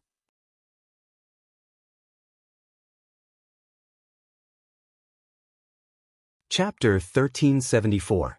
With that, she shook her head. But at this moment, no one cared about what she said. This was because the Japanese tank player had obviously moved his mouse a little, and the movement of his footsteps had also increased. He's coming. When everyone heard that, their hearts involuntarily tightened. On the screen, the Japanese's tank started attacking. He spun his body and jumped towards Qin Mo. The sorcerer from the Japanese used his freezing skill at the same time. It was to control Qin Mo so that he couldn't retaliate at all. But no one expected this. Just as the tank was about to spin over, Qin Mo moved and raised his sword. The damage didn't hit the Japanese's tank. What a pity! The shoutcaster was excited when he saw this. But Qin Mo's positioning is really beautiful. He wasn't trapped by the sorcerer from the Japanese, so he still has a chance of survival. It would be perfect if the attack just now had hit the tank. That way, he would have a higher chance of escaping. From a professional point of view, it was indeed as the shoutcaster had said. But there was one thing. Qin Mo had never thought of escaping. Yu Cixin seemed to have realized this too. The retreat signal hadn't been pressed. The sword light flashed across the screen. The king of the jungle was infuriated. Supreme Alliance's tank and sorcerer were all knocked unconscious in midair by this roar. In that instant, the shoutcaster's eyes widened. He couldn't control his guesses anymore. Was Qin Mo's target from the start not the Japanese's tank but the king? The attack was just a matter of seconds. After hitting the king, it wouldn't just cause damage to the Japanese. Similarly, it would also cause damage to Qin Mo. As an assassin, he had to make use of this opportunity to jump in and kill him instantly. But just as Hoshino was about to move, suddenly, a long spear came over. It seemed to be able to bring out a sharp wind. It was Spade Z. Hoshino dodged instinctively. He dodged the attack. Although the spear did not cause any actual harm to him, it did not cause him any actual harm. But it was obvious that he had lost the best opportunity to attack Qin Mo. So this attack wasn't 1v4 but 2v4? But even so, they had no chance of winning, right? It was obvious that Hoshino wasn't easy to deal with. Bojio could stop him, but she couldn't stop Yusishin at the same time. As long as Yusishin jumped in, Chinamo would definitely die. From the looks of it, Chinamo seemed to be trapped in a corner. But just as Yusishin was about to move, a fan suddenly flew out from the bushes. That was Koko's skill. Slow damage. Why was Koko here? When did he come? Also, that skill was too accurate. I've always wanted to say, aren't you guys underestimating Supreme Alliance? Koko waved his mouse. The moment he released his skill, it obviously delayed Yusishin's movements. In other words, in less than a second, when Yusishin returned to the battlefield. The Japanese's tank suddenly realized that Chin-mo had disappeared. The first skill was wall jump. In this way, all of the damage dealt by the Japanese landed on the ruler. After the aggro was full, the monster ruler raised his claws again and slammed down heavily, accompanied by a roar. Other than Chin-mo, who had moved away, everyone's HP was reduced. The Japanese archer guarding the top lane saw this and wanted to come over to support after clearing the troops. But at this moment, Chin-mo, who was standing in the bushes, rushed over. He wasn't heading towards the ruler. Instead, it was the long-range archer from the Japanese who rushed over to support. When the long sword swept past, it was not that the Japanese archer did not execute a perfect movement. The damage was off the charts, directly reducing half of Chin-mo's HP. But when he saw the electric formation and wanted to flash away, it was too late. Because before he could press the mouse, the sound of a sword rang in his ears. 3 swoosh swoosh swoosh swoosh. His HP was reduced to a critical level. The silver light fell, not giving him any chance at all. Chin-mo swept his long sword and took the last drop of his HP. The Japanese's tank rushed over to support. After all, they guessed that Chin-mo should be out of HP. But this guess was wrong. Because before the Japanese's tank could make a move, Chin-mo disappeared in front of him again. A teleportation skill. Don't always think of using this move to win us. The Japanese's sorcerer raised his hand and used a freezing skill, throwing it into the bushes where Chin-mo had flashed back. Everyone watched as Chin-mo was about to be attacked. They saw Chin-mo's hand holding the mouse suddenly move in a snake shape. The speed was so fast that everyone was stunned and sighed in disbelief. He could even dodge like this. That was amazing. Some old fans watched this scene and asked the people beside them, "Don't you feel that this Almighty Chin looks strangely familiar?" Almighty Chin is Almighty Chin, what's there to be familiar about? What I mean is, I haven't seen him play like this in a long time. Ever since he started as a team control, he has always been very stable. Of course, I don't mean that he isn't stable today, but... Sigh, let me think about how to describe it. Alright. 3 years ago, when he first debuted, he played like this. It was as though he was fearless against anyone, no matter how many people there were. As long as the sword in his hand was still there, he could create an unimaginable miracle. It seemed to be responding to this thought. Everyone could clearly see it on the screen. Chin-mo turned and swept towards the Japanese's sorcerer like a gust of wind. The Japanese's tank wouldn't be able to provide support in time. The Japanese's sorcerer gritted his teeth, throwing out skills as he retreated. Hoshino wanted to go over, but Bojio stopped him. Fortunately, Chin-mo didn't have a big move. That was the only thought in the Japanese's sorcerer's mind. But in the next second he realized he was wrong. He couldn't retreat because Chin-mo had hit the Beast King through the wall again. The moment he was sent flying, the Japanese's sorcerer heard the sound of the sword. Hurting the Beast King wasn't just to send him flying. There was another reason. That was the big move. Chin-mo was refreshing his big move. No, that wasn't right. He's also sucking blood. The shoutcasters widened their eyes. They had never seen such an operation before. Chin-mo casually swung his sword 3 times. But before the silver light behind him dissipated, he was already close to the sorcerer again. Such precise timing. The Japanese's sorcerer had fallen from midair and hadn't had the time to press his skill. The sword light was like silver, all hitting his body. The sound of the critical hit sounded again. Double kill, double kill, double kill. Under such circumstances, he could still kill twice? From the interview video, the foreigners could clearly see the Chinese reporter, Mei Lin. At this moment, her hand that was holding the microphone froze. Even the corners of her mouth were stiff. The words that were on the tip of his tongue could no longer be uttered. Indeed, she couldn't say it. After all the drafts she had prepared were about how to praise the Japanese. Qin Mo's outstanding performance was already beyond her imagination. Besides, it wasn't as simple as a double kill. Including this time, the enemy's sorcerer had already died 3 times. This meant one thing. The Japanese would be missing one person. But if the Japanese were such a sitting duck team, they wouldn't be called the Japanese. Very quickly, Yu Cixin returned the favor. With a wave of his mouse, he took Coco's head. This way, the situation was balanced again. The Japanese's sorcerer couldn't fight again. Similarly, Coco couldn't fight again. The 5v5 became 4v4. But it was undeniable that in terms of the number of kills, the Japanese were still in the lead. Mei Lin looked at the 5-7 head count and laughed. It seems like Supreme Alliance performed exceptionally this time.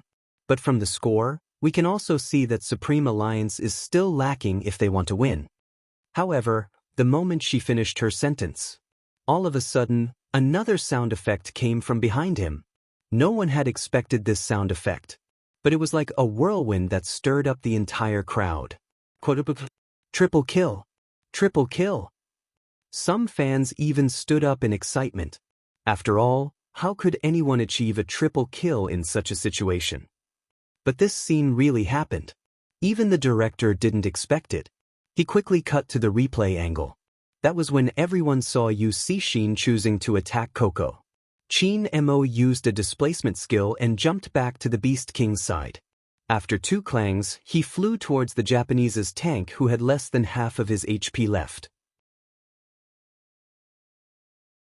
The tank reacted quickly, wanting to use the rotation of his body to lock Qin Mo in place. But he forgot that there was still the Beast King's buff. After the damage appeared, all of it landed on the Beast King. Qin Mo used this moment to sweep his long sword. Numerous rays of silver light landed behind him. The Japanese's tank operator and even his right hand seemed to be shaken. This person was really too fast. No, it wasn't just fast. His prediction and calculation. It was so accurate that it made people's hearts tremble. Logically speaking, his attacks should have landed on him instead. How did it shift to the Beast King? He wasn't the only one who thought so. Even the shoutcaster was confused. This can be considered a bug in the game. It should be. There seems to be a godly analysis post that wrote about the bug in the game. But after the revision, these things rarely appear. Wait a minute. What? That analysis post seems to have been written by Qin Mo himself. Even the shoutcaster didn't know what expression to make. Zhao Sunpeng's mouth fell open. After a moment of hesitation, he turned to Xiao Jing who was sitting beside him. Captain, do you think Qin Mo would make use of a small bug in the game?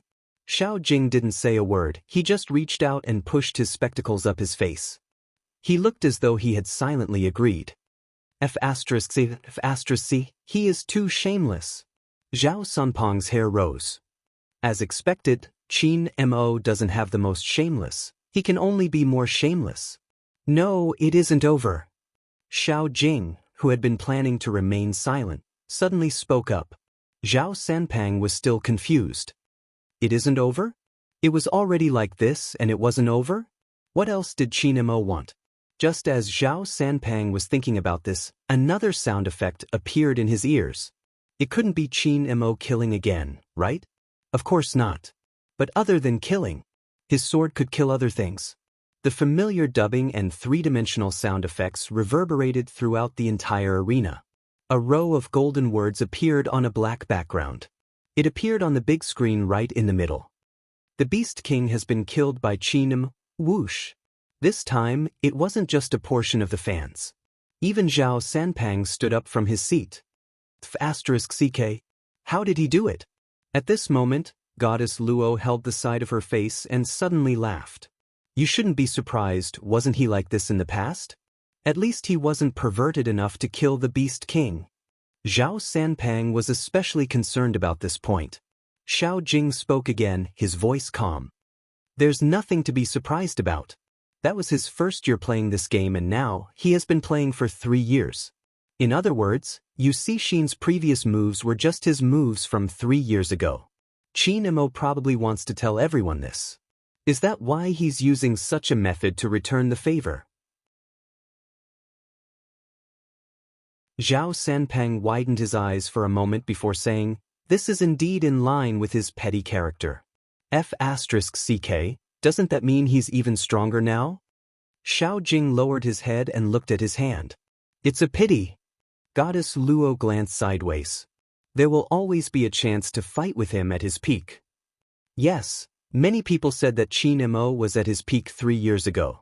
Some even said that he was old and shouldn't hold on to the title of most valuable player. But the reality was 3 years of accumulation.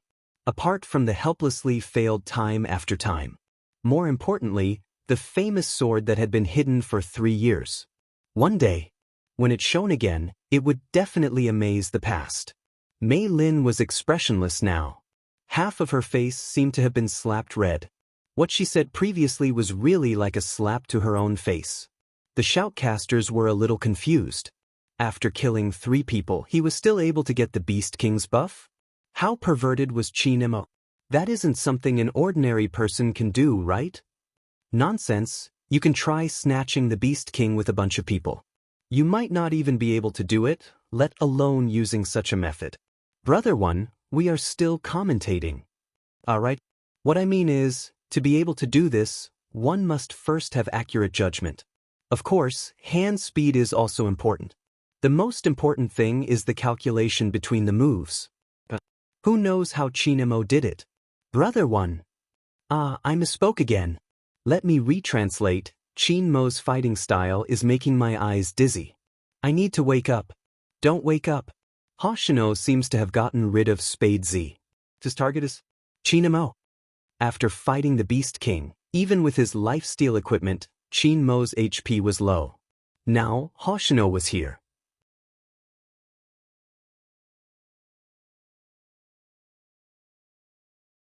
Chapter 1375. Moreover, Yu Cixin was behind Qin Mo. He had used up all his skills. He probably wouldn't be able to escape. But right at this moment, a ray of silver light flashed. It was the rifle in Spade Z's hand. The weapons clashed and sparks fell. Since she didn't have time to attack, she used her back to block the knife for Qin Mo since she still had a lot of HP. At this moment, Lin Feng and Yun Hu rushed over after reviving. Hoshino's finger paused. He knew it wasn't a good time to attack. He glanced up at the opposite side. Then he and Yu Cixin retreated back to the tower. They were so fast that Supreme Alliance couldn't encircle them. But if Supreme Alliance retreated just like that, they wouldn't be called Supreme Alliance. They took advantage of the fact that the Japanese's tank and archer hadn't revived yet. Qin Mo and Bo Jiao were like 2 streams of air, skimming towards the opponent's jungle. Especially Bo Jiao, she leaped over in just 2 steps. She first picked up the red buff and then skimmed towards the troops on the top lane. What was strange was that she didn't kill the small beasts at the side of the bushes. This doesn't seem like Spade Z's vision. What's going on? Some people couldn't understand. The shoutcaster guessed, Spade Z must have left the small beasts for Qin Mo. Firstly, it would allow Almighty Qin to recover quickly. Secondly, it would make it easier for Qin Mo to use his big move. Have they never thought of returning to the city to recover? Once he said that, Melinda realized something. Spade Z and Qin Mo from Supreme Alliance had never returned to the city? At this moment, she didn't dare to make any further analysis. The foreigners were adorable. They had come with hope at the start, but now, they wanted to see Supreme Alliance's screen even more. At this moment, the audience realized something. Spade Z didn't kill the small beasts for more than one reason. She wanted to take down the entire troop on the top lane. Yu Cixin and Hoshino had realized this a long time ago. They had rushed to the top lane as fast as they could. But with the Beast Lord's buff and the help of the Flying Dragon, Supreme Alliance's tower attack speed was really fast. Even with Yu Cixin and Hoshino, the defense tower on the top lane of the Japanese was left with less than a third of its HP. At the same time, the middle, the bottom, and the other two paths were all taken down. Especially the middle lane, it was like a map. First, it was Yun Hu and Lin Feng. Then, the two of them gathered together from the two jungles. They led the Flying Dragon to the last defense tower outside the city gates. However, there was one thing worth noting. The Japanese archers and tanks had been revived. Yu Cixin and Hoshino were there too. The Flying Dragons that Supreme Alliance brought along were all gone. Their speed was so fast that people could not help but admire the Japanese. Even at this stage, they could still pull the match back to a draw. No, that's not right. It wasn't just a draw. It was because they had an absolute advantage. Supreme Alliance had been focusing on the top lane and had forgotten what the bottom lane was like. It was only then that people realized that two batches of super soldiers had already arrived at the bottom lane. The red lines were hard to miss. When did this happen? The playback was played back. Only then did he get a clearer look. It was the cooperation of Hoshino and Yu Cixin. Very quickly, the news of Supreme Alliance's defense tower being destroyed appeared on the screen. A large number of super soldiers started to head towards the center of Supreme Alliance. F***, oh no! Zhao Sanpang was shocked. He even forgot that they were wearing earphones. He shouted, "Little Spade, what are you doing? Hurry up and return to the city, our home is going to be destroyed." Everyone who played this game knew that. In terms of the rules, it didn't matter how many died. The final outcome would be determined by the destruction of the city. Hence, this game tested the teamwork and battle strategy between teammates. Any carelessness and the tables would be turned. Mei Lin found another excuse. Supreme Alliance is too careless. Sometimes, Hoshino and Yu Cixin would purposely create an illusion to make the other teams lower their guard. It seems like the outcome of this match is set. Lin Feng is returning to the city. A voice came from the audience. But in the next second, his return to the city was interrupted because Hoshino had rushed over and his scimitar was right next to him. Lin Feng moved nimbly, avoiding his attack. At the same time, Yun Hu darted over, using the stun skill to trap Hoshino on the spot. This is probably Supreme Alliance's first chance to kill Hoshino, the shoutcaster said. The shoutcaster added, but they can't make a move because once they do, there won't be enough time. Hoshino predicted this, which is why he rushed in. There are only two outcomes: either he dies in the team battle, delaying Supreme Alliance's time and Supreme Alliance's city will be destroyed, or he doesn't fight and his harassment will be effective. Supreme Alliance will have to send Qin Mo or Spade Z back.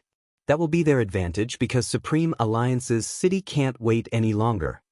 After he finished his sentence, there was indeed one less figure on the screen. It was Spade Z.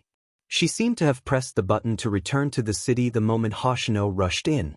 At this moment, she appeared in the middle of Supreme Alliance's city. The audience heaved a sigh of relief. That scared me to death. Any later and the crystal would have been destroyed. Thank goodness. Some patted themselves with lingering fear. But even so, Supreme Alliance was in a disadvantageous position. Because once Bojio left, the situation became 3 against 4. It was at this moment. The Japanese's tank turned and started a team battle. Hoshino, who was about to retreat, suddenly changed his route and once again headed towards Lin Feng's position. As a member of the audience, Zhao Sanpang's expression changed. It wasn't just Zhao Sanpang, even the usually expressionless Xiao Jing frowned at this moment. The shoutcaster pointed out the pros and cons. This is bad, Supreme Alliance might be wiped out this time. Before he could finish his sentence, Yu Cixin's figure was like an enlightened sword, marking the damage. No matter how accurate Lin Feng's positioning was, he wouldn't be able to escape.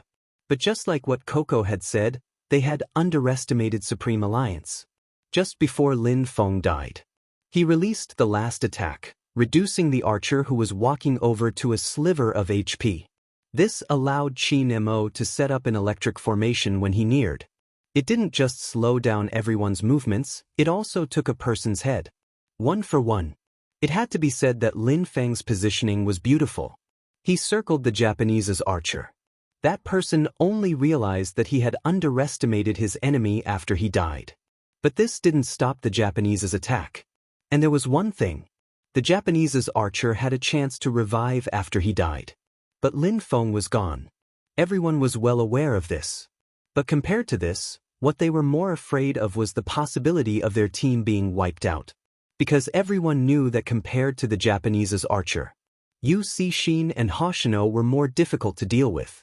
Qin Mo wasn't easy to catch. They landed all the damage on Yunhu. Yunhu didn't escape because he knew that the more he tried to escape, the more likely it was that he wouldn't be able to get anything. Since he couldn't escape, he would drag someone along. With that thought, he jumped with a big move. Out of everyone's expectations, he landed a wave of damage on the opponent's tank. Then he leaned forward and hooked Yu Cixin and Hoshino to his side. He had a stun effect around him. That was also in that instant. Qin Mo used a skill to teleport back to the center of the battlefield, his long sword aimed at the tank who had less than a third of HP. KO. 2 Ks and Os sounded at the same time. Both Yunhu and the opponent's tank wouldn't be able to continue the competition, which meant that in the entire arena, there were only 5 people left. The Japanese had Yu Cixin, Hoshino, and the archer who was about to revive. Supreme Alliance only had Bo Jiao and Qin Mo. Most importantly, after Qin Mo killed the Japanese's tank, Hoshino's machete had shaved off half of his HP. Moreover, Yu Cixin's skill had a marking effect. He couldn't avoid the opponent's big move even when he went into the bushes.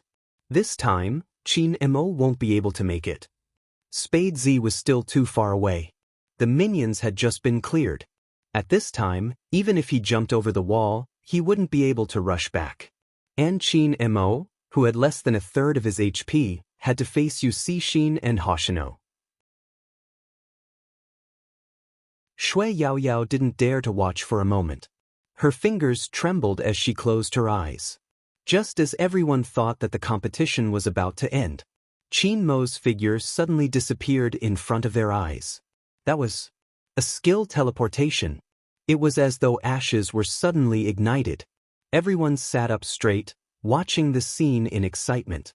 Even the shoutcaster couldn't help but exclaim, "Beautiful!"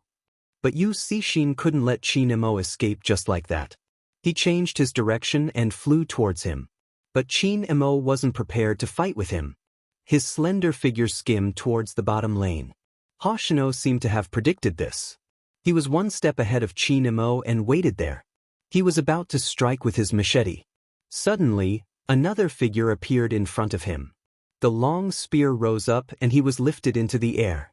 It was Spade Z. No one had ever heard such intense tapping sounds from the keyboard. The two of them had the same hand speed and seemed to be on par. The machete met the long spear. Countless silver sparks were ignited. At this moment, the archer on the Japanese's side revived and fired a long-range cannon towards them. This cannon had a stun effect. Not only could it cause the enemy's HP to drop, it could also make them dizzy for a few seconds.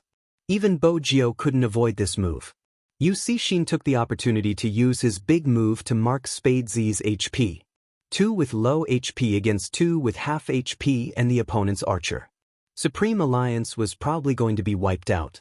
After all, Spade Z wasn't like Qin Mo, who still had the skill to teleport. At this stage, the ending seemed to have been predicted. But no one noticed.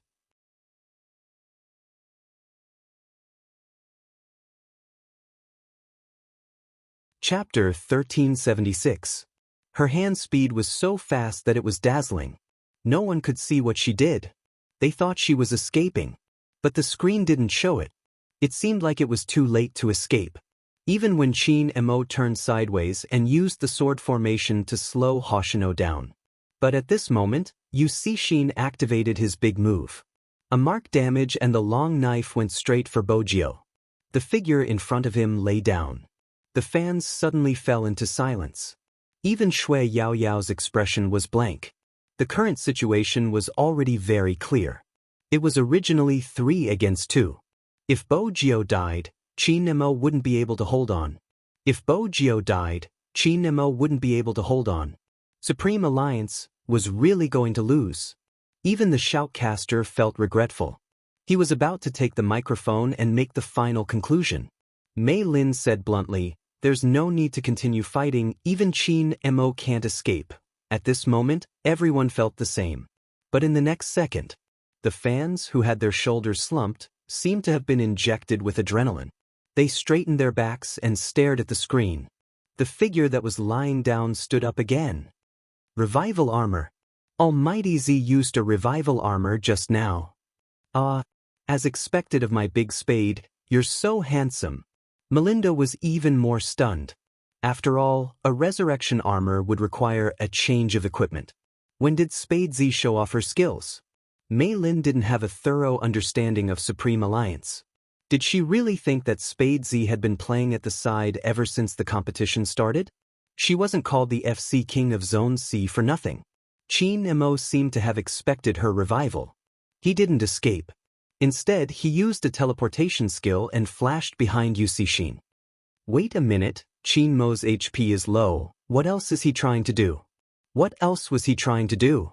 Of course, he was going to fight. No one had expected such a move. Even Yu Cixin paused for a moment before turning around. But the moment he turned, Chi Nemo used another teleportation skill. Chi Nemo teleported again. After he disappeared from Yu Cixin's sight, he stood tall and straight. He held his long sword and stood in the bushes. Even his sleeves were fluttering from the wind from the sword. When people saw this scene, he really couldn't stand any longer. Because this scene was too familiar. They were so familiar with each other that even now, when they saw that action, their eyes would turn red from excitement. Even Hoshino realized something and was about to hit the person in the bushes. He moved agilely and waved his long sword. As the sword formation fell, 3 silver blades fell, and even his whole body was covered in silver splendor. Yu Cixin collapsed. Even Hoshino lost more than half of his HP. 3,000 knife cuts, blood reverse kill. This was Chi Nemo. Hoshino didn't give him a chance to escape. The scimitar was about to cut off his last drop of blood. Right at this moment, Spade Z raised her spear. This time, it wasn't to help Chi Nemo block the attack. Instead, it was a big move. Everyone could clearly see the youngster sitting in front of the computer, waving the mouse with her right hand, thrusting her spear horizontally. Just as the enemy's archer was about to stun her, she quickly retreated. Just when everyone thought it was over, the youngster jumped over the wall and closed in on Hoshino from another direction. The young man leaped over the wall and closed in on Hoshino from another direction. Before the screen of silver light could disperse, the spear in her hand had already struck Hoshino's body. Even the white dragon's roar was left on the ground. The scene was so cool that no one could look straight at it. Hoshino's finger paused and then he smiled lightly. He had already predicted the outcome. I underestimated you, Z. But I can't leave by myself. With that, he turned around and used his scimitar to lock Chi Nemo in place. If it was him, he might not be able to bring Chi Nemo away. But the Japanese still had long-range attacks. The stun cannon shot over again. There was a loud bang. 2 sound effects played at the same time. Chi Nemo raised his eyebrows. The dead Hoshino took off his earphones with a smile. Chi Nemo didn't take it off. His side profile was still handsome. His slender fingers tapped on his earphones, and he said faintly to the remaining figure of Supreme Alliance, "Take revenge for your boyfriend." Everyone. We really didn't expect Almighty Qin to have such a reaction after his death. Zhao Sunpeng's mouth twitched. F***, how can they be so lovey-dovey at such a time? I'm impressed by this shameless Chi Nemo. This is an international broadcast. Is he trying to let the whole world know that he and Little Spade are a couple? Hoshino paused, as though he hadn't expected Chi Nemo to say that. The fans at the scene exploded, holding onto their faces with their hands. Big Spade. Quick. Take revenge for your boyfriend. The shoutcasters coughed lightly. They really didn't know what to say. But the competition wasn't over yet. Whether it was Yusishin or Hoshino, they could still be revived. It was just 20 seconds, there shouldn't be any more problems. But the excitement of this team battle had attracted attention from both domestic and international audiences. Because there had never been anyone like Supreme Alliance who was able to turn the tables in such a critical situation. This was enough to prove the strength of Supreme Alliance. But how was this enough? Spade Z, who had always been known for her speed, would definitely take this chance to counterattack. The shoutcasters, who originally thought that the competition was over, watched as Spade Z used a blue buff to drain 1/3 of her HP. Then she leaped over the wall and hid in the bushes. It was as if he was clearly telling everyone a truth. I'm going to take revenge for my boyfriend. Ambush and kill. The archer from the Japanese also realized that she was coming to kill him. Without any hesitation, he didn't even dare to stop, activating his sprinting skill to avoid the next attack. But the strange thing was, no one came close. Was Spade Z still waiting for an opportunity? Or was she waiting for a big move? There were all sorts of guesses, and they could almost imagine a big show. But what no one expected was that, once again, Spade Z didn't appear beside the Japanese's archer. She was on the top lane. There were 2 waves of troops on the top lane. With the shift of the camera, the audience realized that during the battle, the last defense tower of the Japanese's top lane was gone. Now, Spade Z was leading the 2 waves of troops directly towards the city center. The Japanese archer was confused, quickly pressing the button to return to the city. If there was a hidden message, it must be.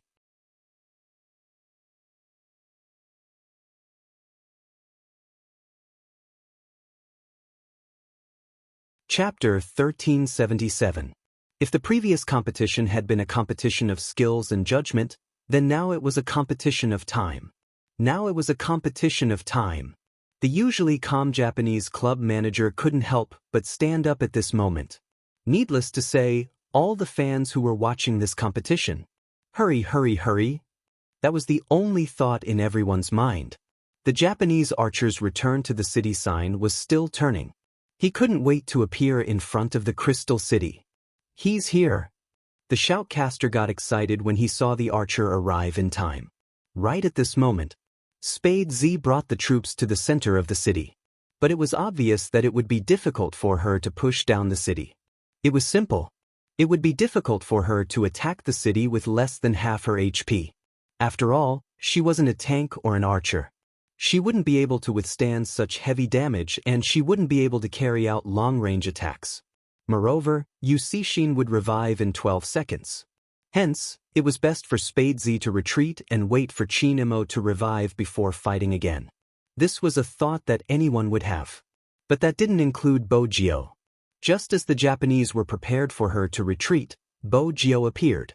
Everyone saw with their own eyes that she had taken advantage of the line of minions to sneak in, and with a flick of her spear, all the damage landed on the archer. Just for a moment, the archer was reduced to half his HP. How can she have such a strong destructive power? This was something that everyone was confused about. Logically speaking, Spade Z had already changed her equipment to a revival armor. The damage should have been reduced. Wait a minute, her equipment seems different from before. Indeed, it was different. But the main point was that no one knew when she had changed her equipment. Everyone's gaze landed on the youngster. Her silver hair moved slightly as she moved the mouse. But that was why her nose bridge was high. Even her side profile had an indescribable sharpness and handsomeness. Inexplicably, it gave people a sense of confidence. If it was her, she might be able to do it. C. Look at her finances. From the start of the team battle, everyone had overlooked something. That was the comparison between their finances. Now they realized. Spade Z's finances were 2,000 more than the Japanese archers. She changed her equipment at the last minute and suppressed her finances. No wonder she could reduce the archer's HP by half in one move. And it was not over yet. Everyone watched as she moved sideways. Perhaps it was because her speed was too fast, even her body seemed to be able to stir up the wind. However, the Japanese archers were not to be trifled with. His opponent's HP was already low after hitting him just now. As long as he used his ultimate move, Spade Z was going to die. However, at that moment, everyone saw the young man move his mouse and draw a Z shape.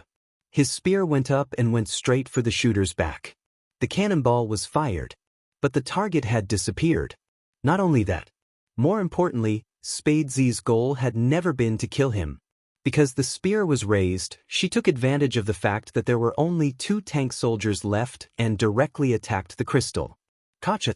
Crystal's HP, which had been low to begin with, was now only left with less than half of its HP. At this moment, the Japanese archer realized that he had been tricked again. Spade Z had intentionally diverted his attention so that he wouldn't be able to clear his troops.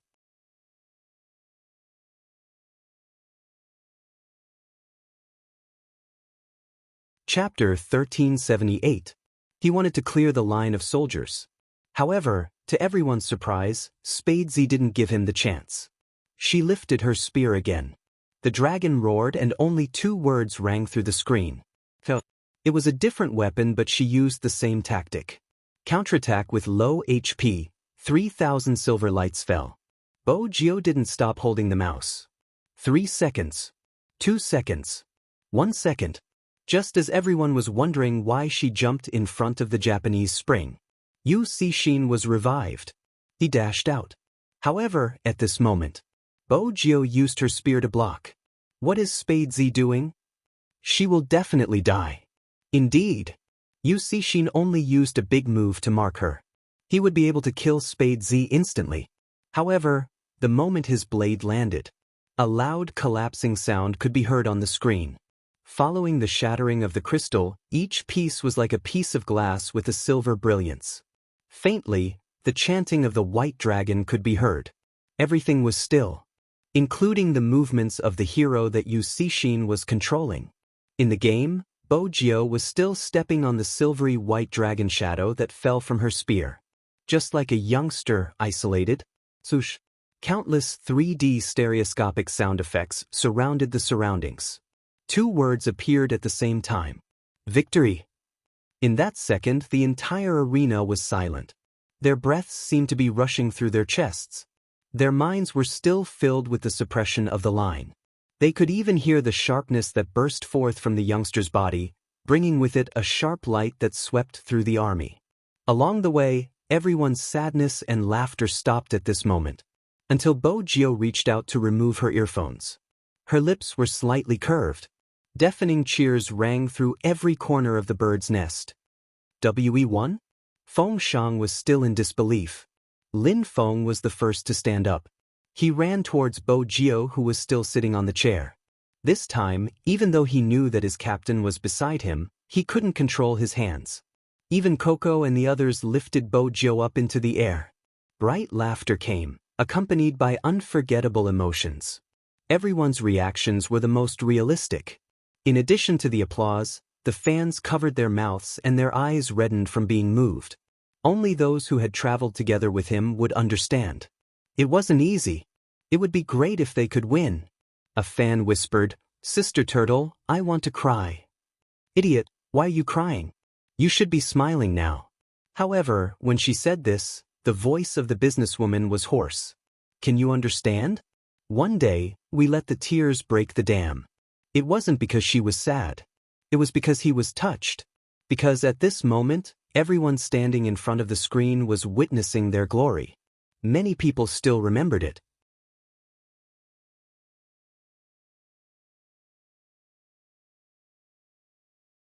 Chapter 1379. As the victorious team, the 3D screen would continuously replay the team's name, including every exciting scene during the competition. The first time they showed their brilliance in the city competition, the continuous counterattacks against the top 8 teams in the province, and the national qualifier where a slender figure stood in the arena in a daze after losing, his head lowered. The revival match that shocked the industry, the national qualifier where they didn't give up, the only place they could sleep was in the internet cafe when they were insulted so badly that they didn't feel safe. Or the way they stood in front of the camera, never shifting their gaze away. And now, the performance of the Asian Cup. The familiar IDs of Supreme Alliance flashed past their eyes again and again. Along the way, everyone's sadness and laughter were imprinted in everyone's hearts as they moved the mouse. At the end of the scene was a calm voice that made countless fans scream. "I am the captain of Supreme Alliance, Chin Mo, whoosh." Countless people stood up. The MVP of the match was still Chin Mo. When Bo Jio saw the announcement, she felt that she had finally fulfilled her wish. That person wasn't pulled down, he was still standing in his position, and this time, she was beside him. Chin Mo noticed her gaze and tilted his head, chuckling lightly. "Do you like to watch that much?" Bo Jio's mood was bubbling with happiness, but she wasn't sure what the Almighty was referring to. Chin Mo's voice was still calm. "Hurry over." Bo Jio didn't intend to stay far away from him, it was better for her boyfriend to stand as close as possible. Chin Mo saw through her thoughts. The corners of his lips lifted, making her feel a hint of sweetness. His smile was successfully captured by the camera. Hence, the entire country. Oh no, the entire world was caught off guard and fed a mouthful of dog food. What else could Zhao Sanpang say? He was so handsome and considerate, but he didn't have a girlfriend. How could Chin Mo, a stinky man who didn't understand a girl's heart, smile like that? Humph, he would never admit that he was jealous. They followed the procedure. The two teams wanted to greet each other. Then, Supreme Alliance went up to receive the award. The two teams stood in the same position. The captain faced the captain, and the vice-captain faced the vice-captain. It had to be said that the Japanese were probably the team that lost the most gracefully, because there wasn't even a trace of embarrassment on their faces.